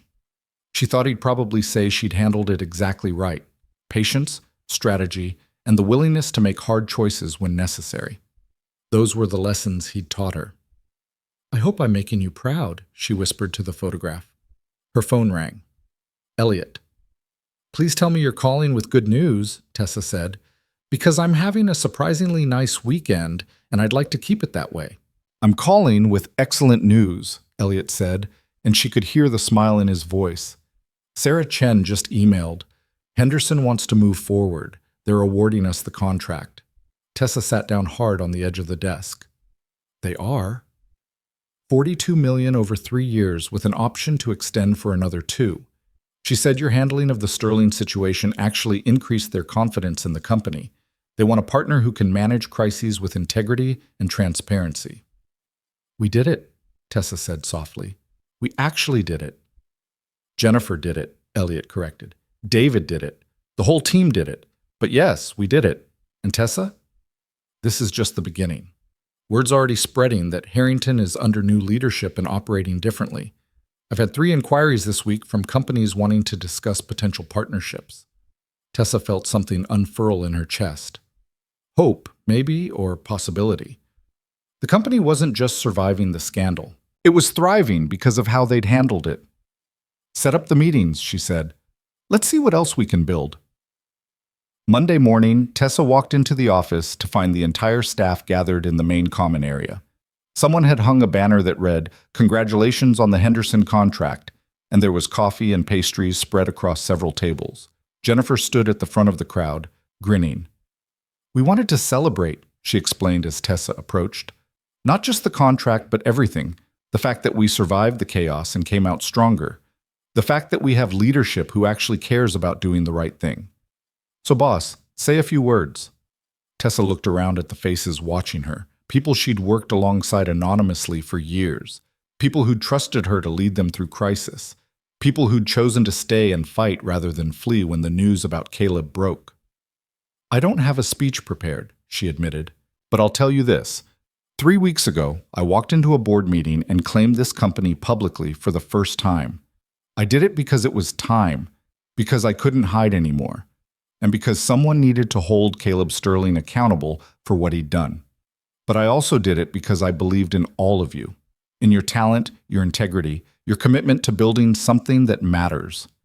She paused, gathering her thoughts. "The last few weeks have been brutal. We've dealt with fraud, federal investigations, media scrutiny, and enough drama to fill a lifetime. But we've also proven something important. We've proven that Harrington Industrial Solutions isn't about any one person. It's about all of us, working together, holding each other accountable, and refusing to compromise our values even when it's hard. So yes, let's celebrate the Henderson contract. But more than that, let's celebrate who we are and what we're building together." The applause was genuine and sustained. Several people came up afterward to shake her hand or thank her personally. It felt different from the polite acknowledgement she'd received at the board meeting. This felt like acceptance, like belonging. The week that followed was busy but energizing. Tessa met with the 3 companies who'd reached out about partnerships. She sat in on strategy sessions for the Henderson contract implementation. She even did a longer interview with a business podcast about leadership during crisis, though she carefully avoided discussing Caleb specifically and focused instead on the importance of transparency and accountability in corporate culture. On Thursday afternoon, Patricia called with an update on Caleb's case. His attorney reached out about the plea deal, Patricia said. Sterling's willing to plead guilty to 1 count of theft of trade secrets in exchange for dropping the espionage charges. The prosecution is recommending 8 years with possibility of parole after 5. 8 years, Tessa repeated. It was less than the 10 to 15 Agent Webb had mentioned, but it was still significant time. The judge has to approve the deal, but it's likely to go through. Sterling's also agreed to cooperate fully with the FBI's investigation into how he obtained and attempted to sell the classified information. What about restitution? The company lost potential contract value because of what he did. That's being negotiated as part of the deal. It'll probably be symbolic more than anything. Sterling doesn't have assets to speak of, but it establishes accountability. Tessa thought about Caleb sitting in a federal detention center, negotiating away years of his life. 5 to 8 years in prison. He'd be in his mid-40s when he got out, his career destroyed, his reputation permanently tarnished. She waited to feel something, satisfaction, vindication, even pity. But all she felt was tired relief that it was almost over. Let me know when the sentencing is scheduled, Tessa said. I want to be there. Are you sure? You don't have to. I want to be there, Tessa repeated firmly. I want to look him in the eye one last time and know that it's finished. The sentencing hearing was scheduled for 3 weeks later. In the interim, life continued to move forward. The Henderson contract officially launched, with Jennifer leading the implementation team. 2 of the 3 partnership inquiries turned into serious negotiations. Harrington's stock price, which had dipped slightly during the Sterling scandal, began climbing again. Tessa found herself settling into the role of chairwoman in a way that felt natural rather than forced. She wasn't trying to prove anything anymore. She was just doing the work, making decisions, building relationships with employees and clients and board members who saw her as a leader rather than as Caleb Sterling's wife. She also started making changes to her personal life. She redecorated the house, replacing furniture that reminded her of Caleb with pieces she actually liked. She reconnected with friends she'd drifted away from during the marriage. She even went on a few casual dates, though nothing serious. She wasn't ready for that yet, and maybe wouldn't be for a while. But she was ready to stop defining herself by what she'd survived and start defining herself by what she was building. The morning of Caleb's sentencing, Tessa dressed carefully in a charcoal suit and minimal jewelry. She wanted to look professional, composed, untouchable. She wanted Caleb to see exactly what he'd lost. Patricia met her at the courthouse. Last chance to skip this, Patricia said gently. You don't owe him your presence. I'm not here for him, Tessa said. I'm here for me. The courtroom was smaller than she'd expected. Just a few rows of benches and a judge's bench at the front. Caleb sat at the defense table in an orange jumpsuit, his shoulders hunched, his hair disheveled. He looked diminished somehow, like prison had already started eroding the arrogant confidence he'd worn like armor. When he saw Tessa enter, his expression flickered. Surprise, anger, something that might have been shame, but he didn't say anything. The hearing itself was procedural and brief. Caleb's attorney stood and confirmed that his client was pleading guilty to 1 count of theft of trade secrets. The prosecutor outlined the terms of the plea agreement. The judge asked Caleb if he understood the charges and agreed to the plea. Yes, Your Honor, Caleb said, his voice barely audible. Mr. Sterling, the judge said, looking at him over her reading glasses. Do you understand that by pleading guilty, you're admitting that you stole proprietary information from your employer with the intent to sell it to a competitor for personal gain? Yes, Your Honor. And do you understand that this crime represents not just a betrayal of your employer's trust, but a potential threat to national security given the classified nature of the information involved? Caleb hesitated, then nodded. Yes, Your Honor. The judge leaned back in her chair. I've reviewed the plea agreement and the circumstances of this case. I've also reviewed your history, Mr. Sterling. You held a position of significant responsibility. You had access to sensitive information. And rather than honoring that trust, you attempted to profit from it when you faced personal and professional consequences for other unethical behavior. She paused, letting the words sink in. The plea agreement recommends 8 years in federal prison with possibility of parole after 5. I'm inclined to accept that recommendation, but I want you to understand something. You didn't just steal from a company. You stole from people who trusted you, colleagues who relied on you, a wife who supported you. And you did it because you believed you were entitled to take whatever you wanted without consequences. Caleb's head dropped. Those consequences are here now, the judge continued. I hereby sentence you to 8 years in federal prison, with credit for time served. You'll be eligible for parole after 5 years, contingent on good behavior and full cooperation with ongoing investigations.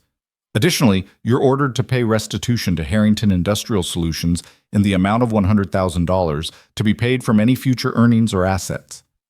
The gavel came down. It was over. Caleb was led out of the courtroom in handcuffs. As he passed Tessa's row, he stopped and looked at her. For a moment, she thought he might say something, an apology, an accusation, a final attempt to make her feel guilty for his choices. But he just looked at her, and she looked back, and something silent passed between them. An acknowledgement, maybe. An ending. Then the bailiff guided him away, and Caleb Sterling disappeared from her life for the last time. Outside the courthouse, Patricia touched Tessa's arm gently. How are you feeling? Tessa thought about it. Lighter, she said finally. Like I've been carrying something heavy for years, and I finally got to put it down.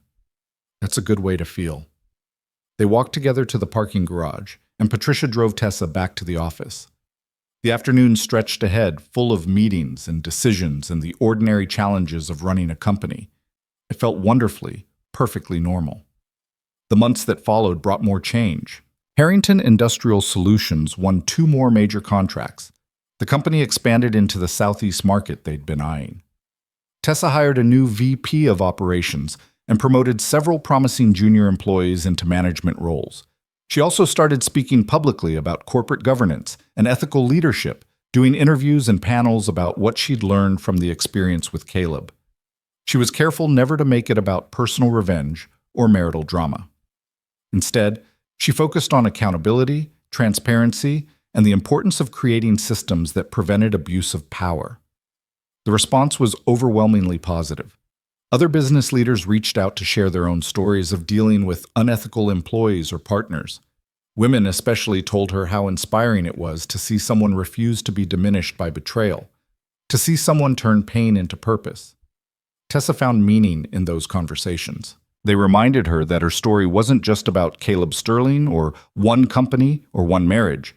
It was about the choice to fight rather than flee, to build rather than burn, to transform trauma into something useful. 6 months after Caleb's sentencing, Harrington Industrial Solutions held its annual gala. It was a black-tie affair at the Four Seasons, with clients and partners and employees all gathered to celebrate the company's success. Tessa had initially been reluctant to make such a public display, but Elliot had insisted. We need to show people that we're not just surviving, we're thriving, he'd said, and you need to let yourself celebrate what you've built. So Tessa had agreed, and now she stood in a midnight blue gown in a ballroom full of Chicago's business elite, accepting congratulations and making small talk and feeling, for the first time in years, genuinely happy. George Castellano found her near the bar. Your father would be proud, he said, raising his glass in a toast. Hell, I'm proud. What you've done with this company in 6 months is remarkable. I had a lot of help, Tessa said. But you did the hard part. You stepped up when it would have been easier to stay hidden. That takes courage. Andrea Morrison joined them, looking elegant in a silver dress. I've been telling everyone tonight about how you handled the Sterling crisis, Andrea said. The transparency, the accountability, the refusal to let his actions define the company. That's leadership, Tessa. Real leadership. Tessa felt her throat tighten with unexpected emotion. Thank you, both of you, for believing in me before I believed in myself. We saw what you were capable of, George said. We just had to wait for you to see it too. As the evening progressed, Tessa found herself relaxing into the celebration. She danced with Elliot, laughed with Jennifer and the sales team, and even gave a brief speech thanking everyone for their dedication during a difficult year. "When I stepped into this role 6 months ago," she told the crowd, "I didn't know if I was ready. I'd spent so long hiding, protecting myself, avoiding the spotlight. But all of you showed me what was possible when people worked together with integrity and purpose. You proved that one person's betrayal couldn't destroy what we'd built together. And you reminded me that sometimes the bravest thing you can do is stop hiding and start building the life you actually want." The applause was warm and genuine. As Tessa stepped down from the small stage, she caught sight of a man standing near the edge of the ballroom. He was tall, maybe early 40s, with dark hair going silver at the temples and an easy smile. He was watching her with an expression that was appreciative but not predatory, interested but not aggressive. Their eyes met across the room and he raised his glass slightly in acknowledgement. Tessa felt her pulse quicken, not with anxiety, but with possibility. She made her way through the crowd, accepting more congratulations and handshakes, until she ended up near where the man was standing. Up close, he was even more attractive. Warm brown eyes, laugh lines around his mouth, a presence that suggested confidence without arrogance. "That was a good speech," he said, extending his hand. "Harrison Cole. I'm an investor with Meridian Capital. We've been watching Harrington's turnaround with great interest." "Tessa Vale," she said, shaking his hand. "Though I suppose you already knew that." "I did. But I wanted an excuse to introduce myself." Harrison smiled. "I've been following your company's progress. What you've accomplished in 6 months is impressive." "Thank you. Though I'm curious, what brings an investor to our company gala? Scouting opportunities?" "Actually, I came as a guest of George Castellano. We went to business school together about 100 years ago. But I'm glad I came. It's not often you see a company handle a crisis this well." They talked for a while about business, about the industry, about Chicago's ever-changing corporate landscape. Harrison was easy to talk to, thoughtful in his questions, genuinely interested in her perspective rather than just waiting for his turn to speak. "Can I ask you something?" Harrison said eventually, "and you can absolutely tell me it's none of my business." "All right. The Sterling situation. I read about it, obviously. The whole city did. But what I'm curious about is how you managed to stay so focused on the company rather than getting dragged into personal drama.